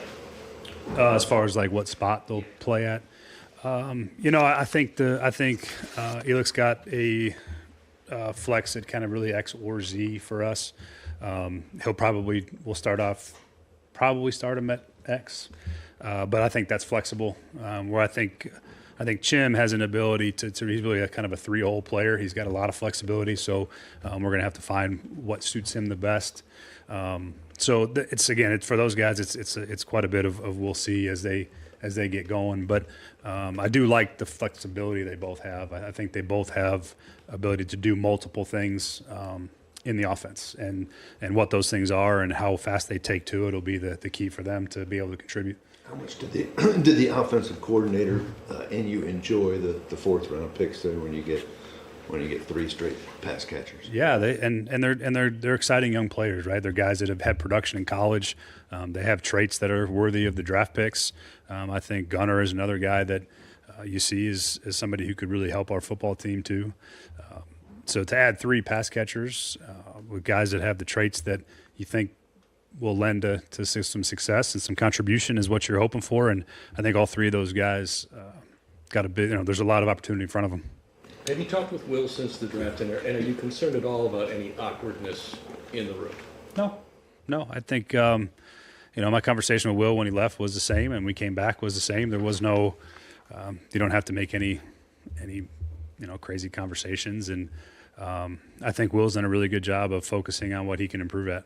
And I'm excited to see what that looks like for him, the work he's put in. Will's always worked. There's nothing about that. It's always been something he's done. And I think he had a very clear path and what he wanted to accomplish this offseason. And he just spent the time worrying about him. And at the quarterback position in general, that's all you can control. You don't control whether receivers get open. You don't control whether linemen make their blocks, and I think for him, just narrowing his focus on what he can get better at. And I think he's done a good job of that. And I think competition is good for everybody. Competition is good for young players. It's good for veteran players. It keeps their edge. So having guys that can play and compete, I think is a good thing for our football team. It's going to make us better from top to bottom. It'll make those individuals better too, just because they're going to have to come in and perform. And there's always somebody else that's there that could possibly perform better. And I think that's how you get the best out of each position group and ultimately your team. Specifically with that position, how do you plan to divide or handle reps during OTAs, during minicamp? And is there going to be a first-team guy at quarterback? Yeah, they'll have plenty of opportunities. How those reps get shaken out will sort of be determined by how they perform when given opportunities. That part of it's been thought out. We have a plan in place.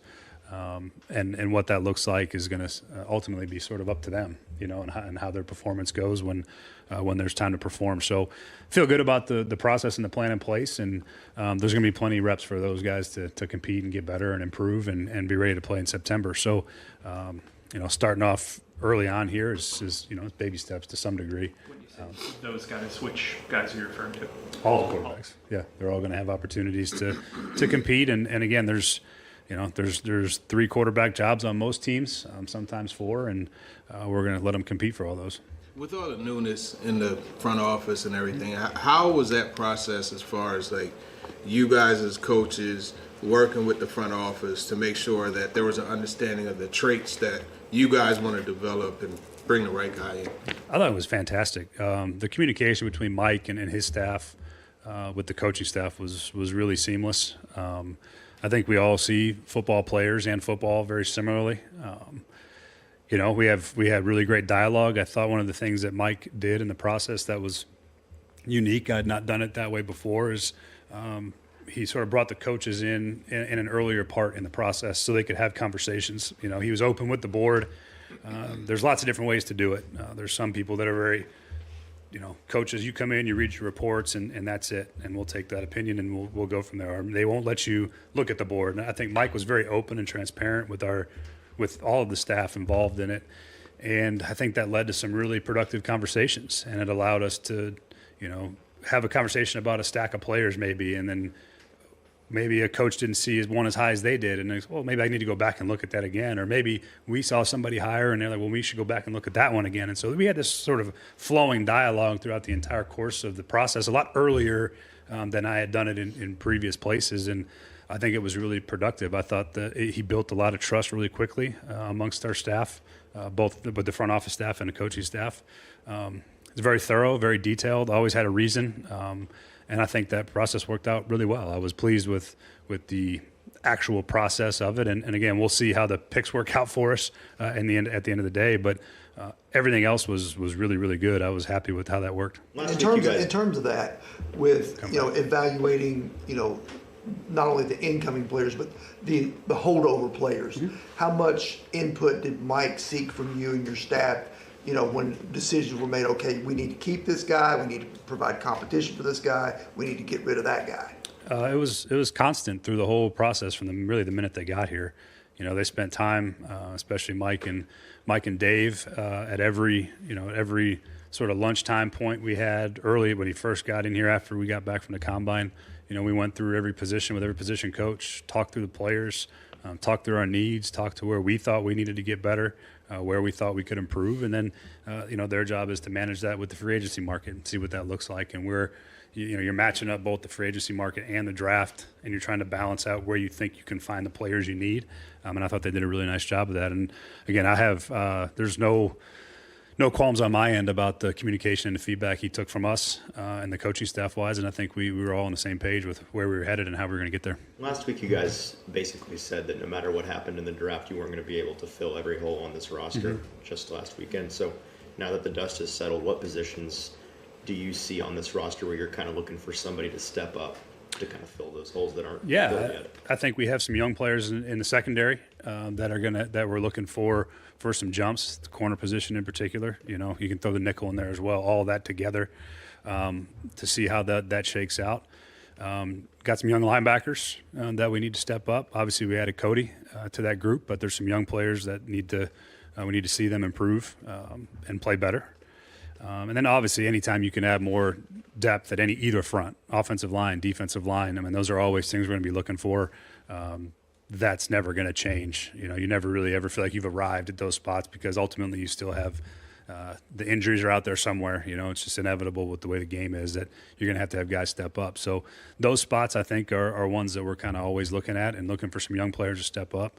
And the receiver position is going to be really competitive, I think, from top to bottom with the veterans we brought in, with the young players that are coming in as well. So there's going to be some spots where young players are going to compete. There's going to be some spots where we're going to keep looking through all the process where those spots can be. And some of it's dependent on what's available, and some of it's going to be dependent on how guys play and over the course of the spring and into training camp.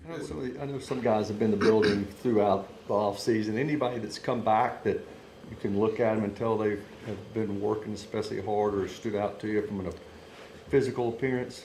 No, I don't think there's anybody that stands out in that way. I think everybody I've seen looks like they've been working, which is exciting.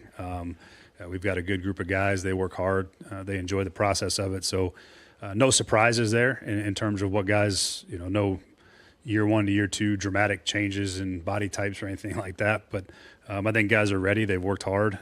They've worked hard the first 2 weeks here. We just got to keep building on it. What have the conversations been like with JC in terms of making the move back to right? Yeah, I think he's all for whatever we think is going to help our team the best, and that part's been great. He's obviously got plenty of experience at right tackle, and anymore, all these tackles at the end of the day make money, and I think there was always this disparity between right and left, and that's always at the back of people's minds. But I think anymore, you got to have two good tackles. And JC moving over to the right is he's comfortable there. I think it gives us a unique blend of size and strength when you pair him with Zeitler on the right side. That part's going to be cool to see how that develops chemistry-wise. And I think it's just how do we find the best 5 linemen? And he was all on board from the get-go. And it really every tackle, too, even in the offseason, they still train both sides, so you don't ever kind of get overbalanced in one way or the other, both in your stance and your power and punch. And so those are things that he worked on quite a bit, and he was going to work on it anyway. So it's a pretty natural transition, and he's been fantastic with the approach to it. So proud of that. Yeah, I was going to say, did those conversations start after you guys signed Dan, or I know you sort of offered it as a possibility even before that? Did you talk about it before that, or was it really after the signing? It was after we were trying to get that part. We told him that there's a possibility that he could move because of the fact that it's hard to find. Some tackles can only play one side. And that's definitely going to be their better side. Now, if you're a backup, you have to swing. You don't have a choice. But there's certain guys that have played exclusively left tackle. Dan Moore, for example, right? But where JC does have flexibility. And so what would allow us to get the best 5 offensive linemen to improve our team as much as we possibly could, that was going to be something that we'd have to be open to. And even though I thought JC had a solid season as a left tackle, it had nothing to do with his play. It was just how do we get the best 2 tackles on our team playing football, and he was fully understanding of that and has been great. Attacked it really with a great enthusiasm, which has been fun to see. As you look at Burks, Traylon Burks in this current situation, like what can you expect from him for this year? Well, he's got to get healthy first. That's the first part. He's still working back. We'll see where that ends up when he actually gets cleared. But he's got to come in and make some plays. I think he's always had the ability. He's shown flashes of it, and they're just looking for the consistency to show up when it's time to show up. And I thought there was some things that were good last year. But then again, just there's the moment to make the play, right? When the play is there to be made, to make it with consistency and show up production-wise when the ball comes your way. And I thought he really improved last year from the time he came in to the shape that he was in into training camp, and then didn't start probably the way that he wanted to, or really any of us wanted to for that matter, and then had the injury. So never really had a chance to get going, but we need to see if we can get the consistency part down. I think that's for everybody on our football team right now, is that execution over time at the rate that's expected. Yeah, and with today being a deadline, I would imagine the 5th-year option is not something you guys want to pick up, correct? Yeah, that's a question for Mike and Chad. I think they kind of answered it the other day, but yeah, they said they're working through it. But yeah, I have not heard anything officially to that regard. So I'm sure that'll come out today at some point. How optimistic, going back to the offensive line, Brian, how optimistic are you about the group that you should possibly have now, when last year it was a week-to-week thing where we'll see what we got this time? Yeah, I think we're improved. I think anytime you add a caliber of player of Kevin Zeitler and the way he's played as long as he's played at that level has been really impressive. And then you add Dan, who's started for 4 years as a left tackle, and now you got a second-year player in JC that I think has a ton of talent, and I think Pete's gotten better every year. You get Lloyd back when he's healthy. On paper, it looks like we're much improved, but again, it's we got to go do it. We'll see what it ultimately looks like, but I think we feel like we've improved the spot, and we should be in a better place than we were a year ago. But it's got to be obviously a lot better than it was a year ago. How is Lloyd's progress coming along?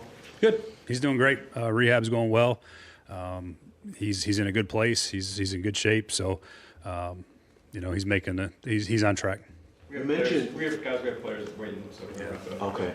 Can I just ask? You got one more. Okay. You mentioned earlier that the way you see the game is similar to how Mike and his staff see it. What exactly did you mean by that? I think we're looking for the same types of players.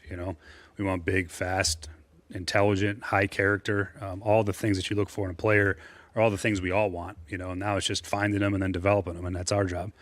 We got to do a great job of putting those guys in position to continue to improve. But I think we see what the type of player we want. I think we see it the same, and that's I don't know that that's necessarily changed from our perspective. I think we all want those things all the time, and so we just keep hammering away at it. But they've done a great job communicating with us, I think, is the biggest thing, and just what the process is, how they want it to look, and what our role is in it. And I think that's all anybody really wants at the end of the day, is is to know exactly what's expected and let us go do it.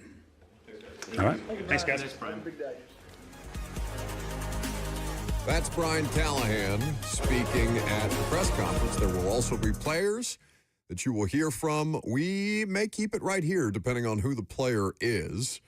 Not a ton of overwhelming takeaways from the head coach's press conference there. Talking more generally than we're used to hearing from him. I think that Titans fans have enjoyed Brian Callahan's press conferences because they do get a fair amount of detail. We can react to some of this coming up next. I'm Buck Risings, 104.5 The Zone.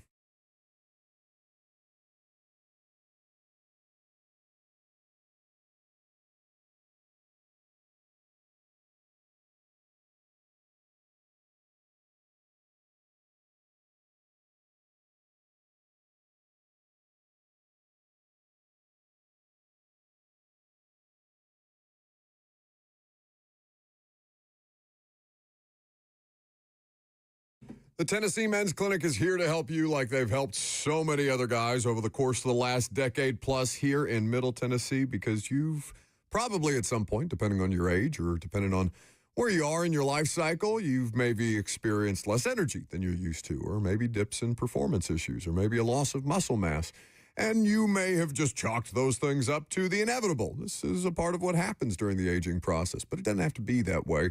And the Tennessee Men's Clinic offers you tailored solutions, not generic online fixes, to make sure that you can get back to feeling the way that you used to and get back to operating at a normal, high level. The Tennessee Men's Clinic is such a great resource, like I mentioned, because they offer you so many different options and a lot of treatments that guys may not even know existed. So make sure that you're getting the best possible treatment. Make sure that you're not going online, getting generic pills that may ultimately be way too expensive and end up being ineffective. The Tennessee Men's Clinic does not do gimmicks or anything of the like. It's just science based on what they are able to provide you with their multiple treatments and their multiple providers and urologists there to tailor that specific plan to you. So visit them online at TennesseeMen'sClinic.com to schedule an appointment at either one of their 2 locations in Cool Springs or here in Midtown, just a couple blocks away from where we're located on Demumbrian Street. TennesseeMen'sClinic.com.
Welcome back to the show, fueled by Hattie B's Hot Chicken. So during the commercial break, Chickakankwo spoke about a variety of different topics. Your biggest takeaway from the Chick press conference was, he thinks Cam Ward's a dog. It's the thing we all know, thing that Titans fans are banking on. Certainly bring a little juice to that offensive side of the football after, I don't know, they look like a whipped dog. 3 weeks in. Going to need some inspiration from young Cam Ward. And again, ton of expectation being put on a rookie quarterback, but that's, as Boris Johnson says, them's the breaks. That's the level of expectation that you get. Speaking of Cam Ward and the rest of the Titans draft class, Robert, look what I got. What is that? Is that a large receipt? Yeah, I happened to go to CVS before the show. No, this is not a large receipt. This is the entire 2025 Titans draft class evaluations from Greg Cosell. This is the good stuff. This is basically your own personal Titans draft guide. I got all 9 picks. Greg sent me these yesterday. I since forward them to Callahan and people that are in the house tomorrow night when we host you guys, about 250 you guys, at the Analog Room in the Hutton Hotel. You're going to get these at your table so you can follow along with Callahan and with Greg as they break all the tape down. I should have put these in front of Chad Brinker. I didn't think to do that. That would have been a good part of the interview. Give him a highlighter and a red marker. Be like, hey, tell me what Greg got wrong here. Yeah. Well, that's what I texted Callahan. I was like, hey, I'm looking for a little bit of reasonable disagreement here.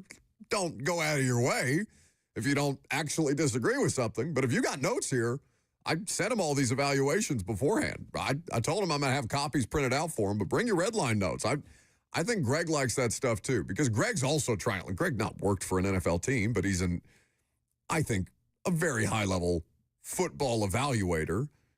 But he goes to things like Duke Manyweather's O-line masterminds during the offseason. And Greg doesn't know everything there is to know about offensive line technique, and he's trying to learn more.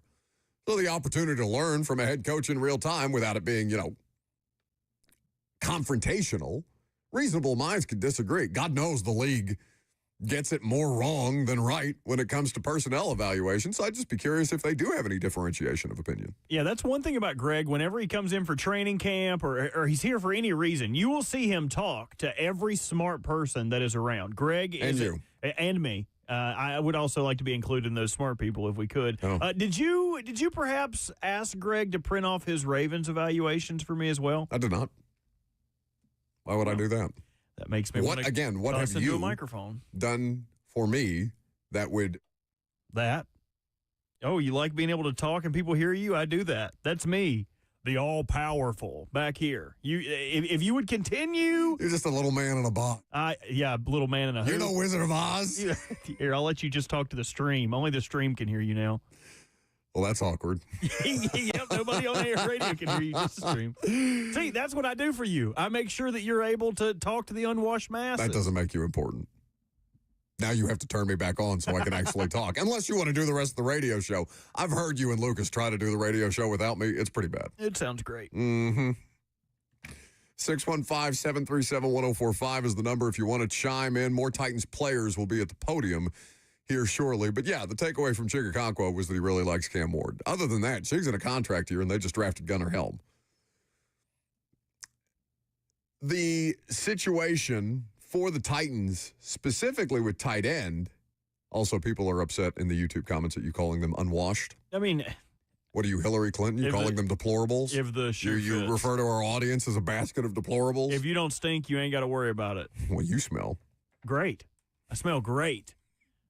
Irish Spring, baby. Not based on Lucas's evaluation of your foot smell in the outdoors after a full day at the zoo wearing Crocs. Apparently, that smell was resonant enough that he smelled it at the top of the zip line. Again, open air atmosphere. My dogs were barking. Mm-hmm. Anyway, tight end. Josh Wiley. I don't know what to make of Josh Wiley, other than I like the build of a red zone target and the skill set of a converted wide receiver to tight end. He's 6'7", 245, 246. Josh Wiley, depending on how much muscle he's put on in the offseason, hopefully not too much to affect his mobility because he is a pretty mobile player for that size. Again, I'm just looking for touchdowns. I'm looking for guys who can be reliably counted upon to make plays in the end zone for Cam Ward. Now, Chigakonkwo brings a different skill set than Gunnar Helm does. Gunnar Helm has a different skill set than Josh Wiley. Josh Wiley is physically bigger than the other two and also has a different kind of a skill set. You like the trio of them. How much more you're looking for in that tight end room and who ends up being, I don't know, people are always quick to assign tight end one. Doesn't that feel like the green dot conversation? I saw Stoney Keeley in the comment section bring up during Callahan's press conference while we were live streaming it on YouTube. Brian, who's going to wear the green dot this year? Speaking, of course, sarcastically, because I'm not spending 2 more weeks talking about which linebacker wears the green dot. It's stupid. All that to say, they need all 3 of those guys. I want Chigakonkwo to be what I thought he was going to be. Is that too much to ask? Former 4th-round pick. It feels like the Titans under John Robinson had a tight end. Delaney Walker was here. Rustin Webster brought Delaney Walker in. Then when Delaney started to age, they went with Delaney Light. That was the whole thing with Jonnu Smith coming out of FIU. He was supposed to be a physically similar and a similar player from a skill set standpoint, as was Delaney Walker. And that ended up proven largely true. He never accomplished the heights that Delaney did during his Titans tenure. But Jonnu Smith was a solid playmaker for the Titans, left in free agency, went to New England, didn't do too much, had a nice year for the Dolphins last year since he signed with Miami. I want to say that was his first year in Miami. But then they go with Jonnu Smith light in Chigakonkwo, who just, I don't want to hold Chig's lack of consistent production against him entirely, because I also know what Chig's quarterback situation has been since he's been drafted here, and it's not been good. So maybe there's more to Chigakonkwo than the quarterback play has allowed us to see. But statistically, I don't start seeing Chig produce on a week-in, week-out basis until it feels like their season has already been over. Like in the back half of the season, last year's season was over in October. So I guess you could say for the bulk of the season, Chigakonkwo was one of their more productive players, and he was one of their more productive pass catchers. But on one of the worst offenses in football, what does that mean? Again, raising the floor of the roster. That's what I'm looking for here. Skoronski at the podium? Not on my end. Okay. Is he expected to speak today? I don't know that I need to hear from Peter Skoronski today. He was on the graphic. I'm not sure. Why don't you want to hear from Peter? Well, other than he's going to be playing next to a different left tackle, I don't know what more Peter can add to the conversation. Have you talked to Kevin Zeitler? What's the offseason like? Is it your first offseason with Bill? Bill got acquired in the last offseason. I don't know. I just think he could be a little interesting. You're reaching. I am reaching, but it's reaching season. You reach, I teach. Guards are historically not interesting, and that's fine. I don't need my guards to be interesting. There's a guard that's interesting every morning right here on 104.5 The Zone. What do you want from me? Come on, don't talk about Ramon like that. Yeah, but he's a paid broadcast professional, and also who you wanted to talk to is up. Okay, let's hear from Tyler Lockett. Might be a little bit more lenient with the yeah, but either way, it's great to meet y'all. Obviously, I'm gonna learn new names, learn new faces, but excited just to be able to do some media with y'all. What's it like coming into a new situation and also now a brand new quarterback coming in and the number 1 pick in Cam? Yeah, obviously it's gonna be new just because I've been at the same place for 10 years. And now being able to go somewhere else is a lot different. Like I said, you're looking at different faces, a lot of different coaches that I haven't had the chance to play with, different players. Some players I have played with. But for the most part, it can also be refreshing. The biggest thing that I think you battle with, that any player battles with, is just the comparison of, they did this here, we do this here. And you pick and choose what you like or don't like. But the other thing is you just got to be able to buy in. I think Nashville is a great city, and it's been pretty cool so far. The teammates are very welcoming. The coaches are very welcoming. coming in OTAs, we've been installing a lot. So I tell you, it's been a lot. But, you know, it's been fun at the same time, learning everybody's names in the in treatment with the medical staff, been having great connections and conversations, just went in the weight room with the weight staff. So it's been really good just within my first couple of days of being here from Monday to today. What were the things that ultimately sold you on the Titans and signing here? I was talking to Jim yesterday, and a lot of people didn't know this, but, you know, I actually grew up a Titans fan when I was younger, and I'm not just, you know, saying that. I actually went to the Titans versus Baltimore playoff game. It was my mom, my best friend, Dante, and I want to say his mom as well. And we drove all the way up to Nashville, stayed over there by Vanderbilt, and we went to the game. So I was a fan of, like, Vince Young, fan of Finnegan. That was, like, one of my favorite cornerbacks to watch because he always got into a fight every single time. Linebacker was Bullock. You had Albert Haynesworth, who was nasty at the defensive tackle, and I even watched Britt at receiver. So, and the other person, you obviously can't forget Vince Young and Chris Johnson, but even Griffin. You know, it was just fun. So ever since Vince Young got drafted, I was always trying to keep up with Tennessee and stuff, and that was pretty much after my dad ended up playing in the league. So when he was done, I started to navigate the Tennessee, and then after that, I just started watching more college.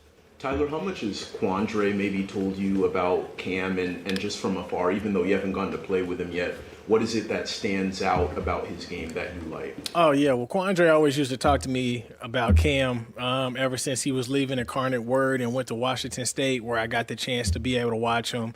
And if I didn't watch him, I heard about him the night before the game because Quandre made sure to tell us his stats, how many touchdowns he threw.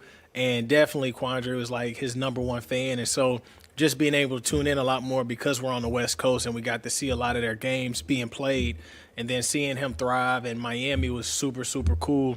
And again, like just that connection with Quandre and Cam, I've started to be able to learn more about him. And so ever since he's gotten drafted, you know, Quandre put us in a group message and I was able to talk to him and stuff like that, like the day before the draft. But he's definitely a cool dude, super eager, and he cares a lot about being great and cares a lot about football. Brian Callahan touched on, like, you know, your veteran presence and you helping that transition forward be something that they brought you in for. Is that something you take personally, or what are your thoughts on that? Yeah, I mean, for me, I think the number one thing I always try to do is just bridge the gap. And, you know, you got to have those players who understand what the coaches are trying to get done and accomplish, and the players who sometimes don't understand what's being done. You got to have somebody in the middle that's going to be able to tie everything together and get everybody over that hump to the other side.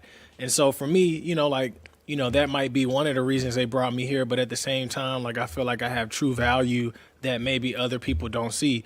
And so, you know, for me, it's always about being your best self, but being able to help build the team that's going to be able to set the type of culture that the coaches want. And so sometimes you talk, sometimes you don't. Sometimes you listen, sometimes you follow. Sometimes, you know, each person kind of comes with different variety of ways to be able to talk to them and coach them.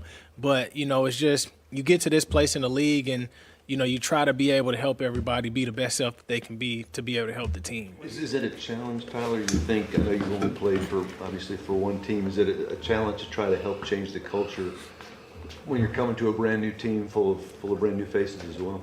I wouldn't say it's a challenge. I mean, obviously, I feel like when you come in, you got to be able to find your place, right? So you got to be able to gain the respect of others. You can't just come in and just be up here, right? So you got to be able to follow suit, and you got to be able to know when to be able to do certain things. But there's also, I think, a level of respect of people ever since I came into the team, because they're like, hey, man, you've been in the league for 10 years going on 11. And, you know, so there are a lot of people that listen and want to be able to learn and like, hey, man, how can I get to year 11? And so I don't even feel like I'm in year 11. I still feel like I'm a young guy coming into a locker room full of a whole bunch of vets. But there is a respect level, I think, just within the team. And I think that's where it starts with the coaches, with the players. And I think that there's a lot here to build from. You were tweeting at some of the new draft picks, congratulating them. What do you think about the receivers, the young receivers that they're bringing in? Yeah, well, I mean, I think it's number one, it's great just to be able to get drafted because, you know, that's what a lot of people dream of, is just that opportunity. Obviously, some people wish that they're higher than maybe they were, But at the end of the day, all that matters is being able to get a chance. And I think, just for our whole entire draft class, they got a chance to be able to come in and show who they are and show that they belong to be on the team. And I just remember as a rookie, it's tough sometimes because you don't know what to expect. You were the big dog in college and everybody listened to you and looked up to you. And now, you playing with grown men. And sometimes, I've been a part of a team where it was like, hey, man, you taking food off of another man's plate. But I've also been on the same team where people are willing to do whatever it takes to help you be the best person that you can be. And I think for this team and from talking to Mike and talking to Brian, what they're trying to be able to build within this team and this dynasty is being able to have players who care about football, who want to be able to see each other win. And I think that, specifically what you're asking for about the receivers, I think that they fit into exactly what it is that they're trying to mold here. You talk a lot about being your best self. Just at this point in your career on the field, what do you think your best self looks like? I mean, best self just in every area. I mean, obviously, I want to get better at blocking. I want to get better in how I run routes, want to get better in how I catch the ball. Like, there's a lot of things that you can continue to learn and grow from just because you've played in the league for so long. Once you stop learning, it might as well be all said and done and just be over, right? Like, you don't want to be that person where coaches are like, I can't talk to him because he think he knows everything because he's been playing for so long. But that's not the case. And so for me, every day I can't look ahead. I got to be able to focus on today. If we're getting ready for a game on Sunday and today's Thursday, I still got Thursday to worry about before I can get to Friday and get to Saturday. And sometimes when you look ahead, you miss those days of being your best self because you're trying to get to where you hope to be for the game rather than just saying, man, when the game comes, I'm going to be my best self that day. But other than that, I'm focused on being my best self on Thursday. How did the signing process come about? That is Tyler Lockett. Now, his press conference is going to continue, but unfortunately for us, we got to run. We'll update some polls. We'll call last call for phone calls coming up next. I'm Buck Rising. It's 104.5 The Zone.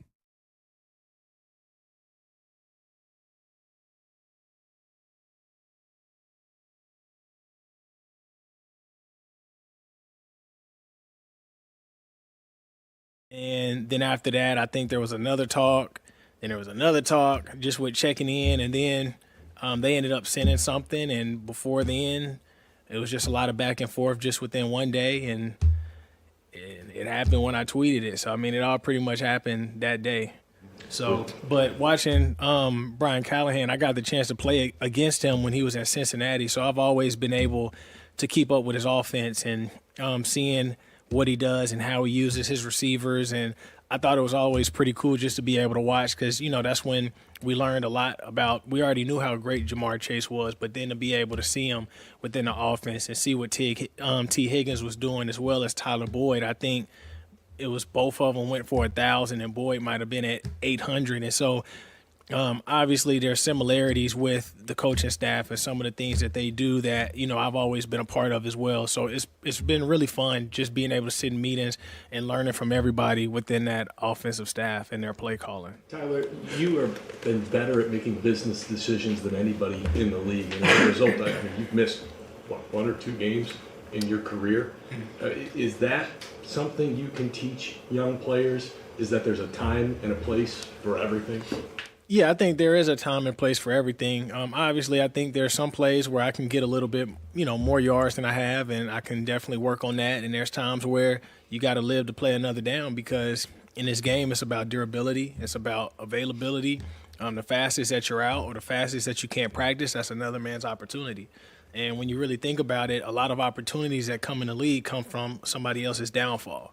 And so you want to be able to be as consistent as can be. You want to be able to show what you can do on the field because it does get to a point of what have you done for me lately. And for me, I want to be able to play as many games as I could play. I want to be able to be injury-free, going out there and doing that type of stuff. But at the same time, there's knowledge of knowing when to do it and how to do it and making sure you secure the first down and making sure, because there's some times where, you could catch a slant and take it to the house, but on third down, well, if you catch a slant and try to take it out, they punch the ball out, it's incomplete, right? So there's times where you got to be able to know when to sacrifice and take that first down and when to be able to get more yards, knowing that these guys now are getting stronger, faster, they're punching the ball out a lot more. So we always got to remember to protect the ball is to be able to protect our livelihood. Last one. What's the biggest challenge about working with a rookie quarterback? I feel like it's a challenge working with anybody.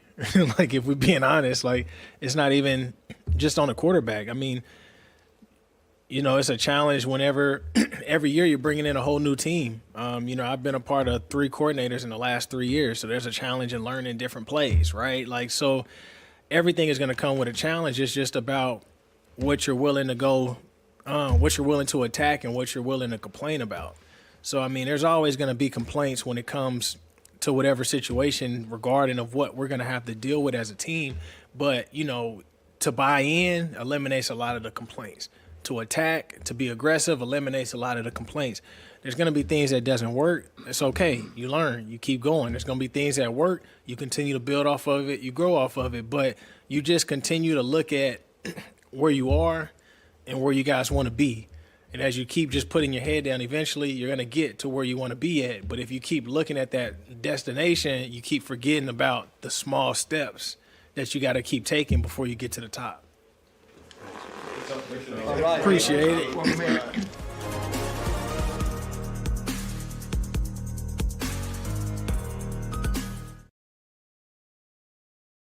We love being part of the moments that matter, which is why we're announcing employee pricing for everyone. You pay what we pay. Employee pricing at Two Rivers Ford. Locally owned, American made.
That's my Burt babies out there. Got to take care of my babies.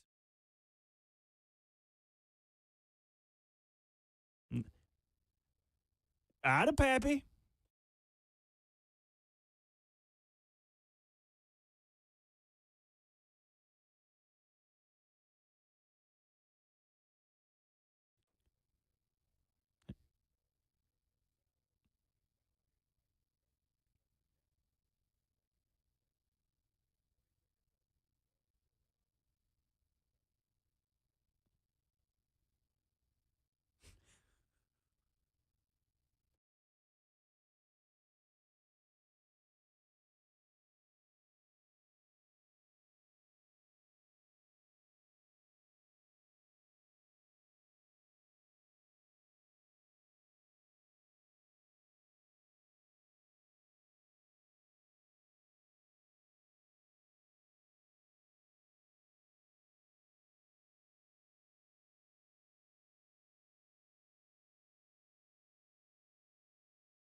I know I was.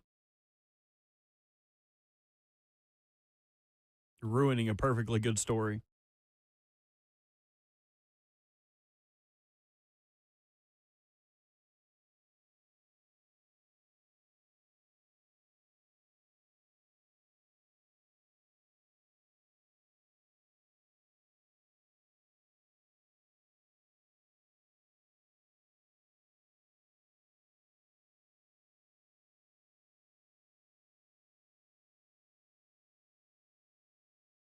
I don't really feel like it. Okay.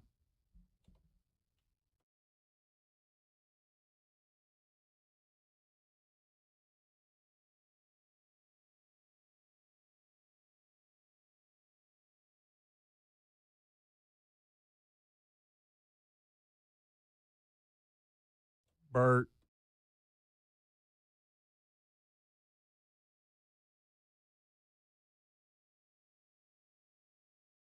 polls are brought to you by Two Rivers Ford, the most trusted Ford dealer in all of the South, this side of the Mississippi, and all that and other. Which AFC South team improved the least? Karen says Houston. They stayed the same for Karen. Jimmy Wheeler with the Jags. Fields is going to be a solid player, but not a game changer. Fields did not go to the Jags. Fields went to the Jets. So, well, he's noting Fields. So Jimmy's a little off there. Kyle says, feel like the Colts stayed the same. Jags are slightly better. Titans upgraded in a lot of key places, and Houston got worse. If it's improved the least, then it's the Colts.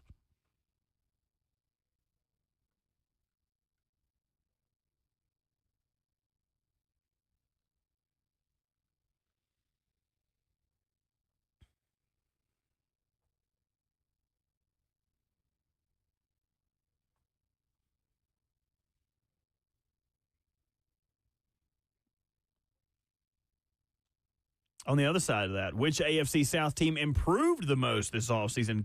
Karen says, dare I say the Titans? Jared Mayo saying Texans likely got worse. Jags are hard to say. And the Colts stayed the same. The Titans improved the most for Jared. How would you grade the Titans offseason so far? Got a couple C's in here, got a couple B's, a couple A's too. Honestly, I'd give them a big fat B+ for the Titans.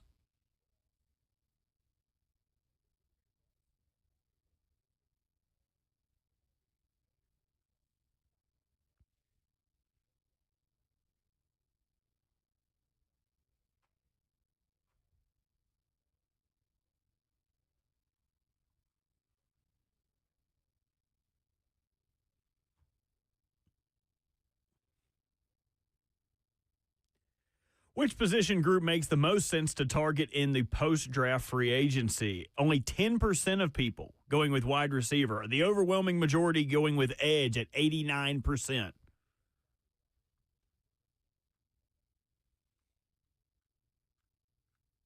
I would agree with that. Those are the polls. Yeah.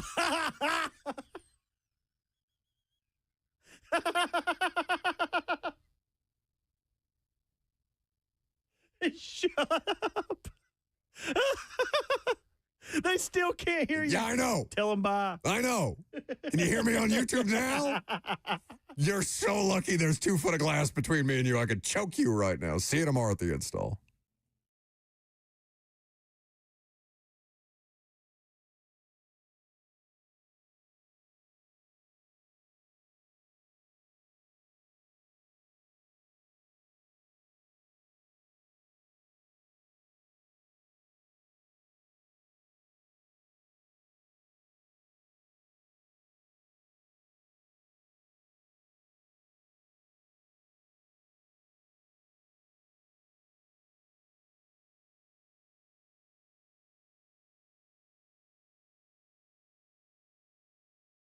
We're about at that time of day where you're probably thinking about your lunch break, where you're going to go. Got to go grab some food, bring it back to the office. Maybe you want to order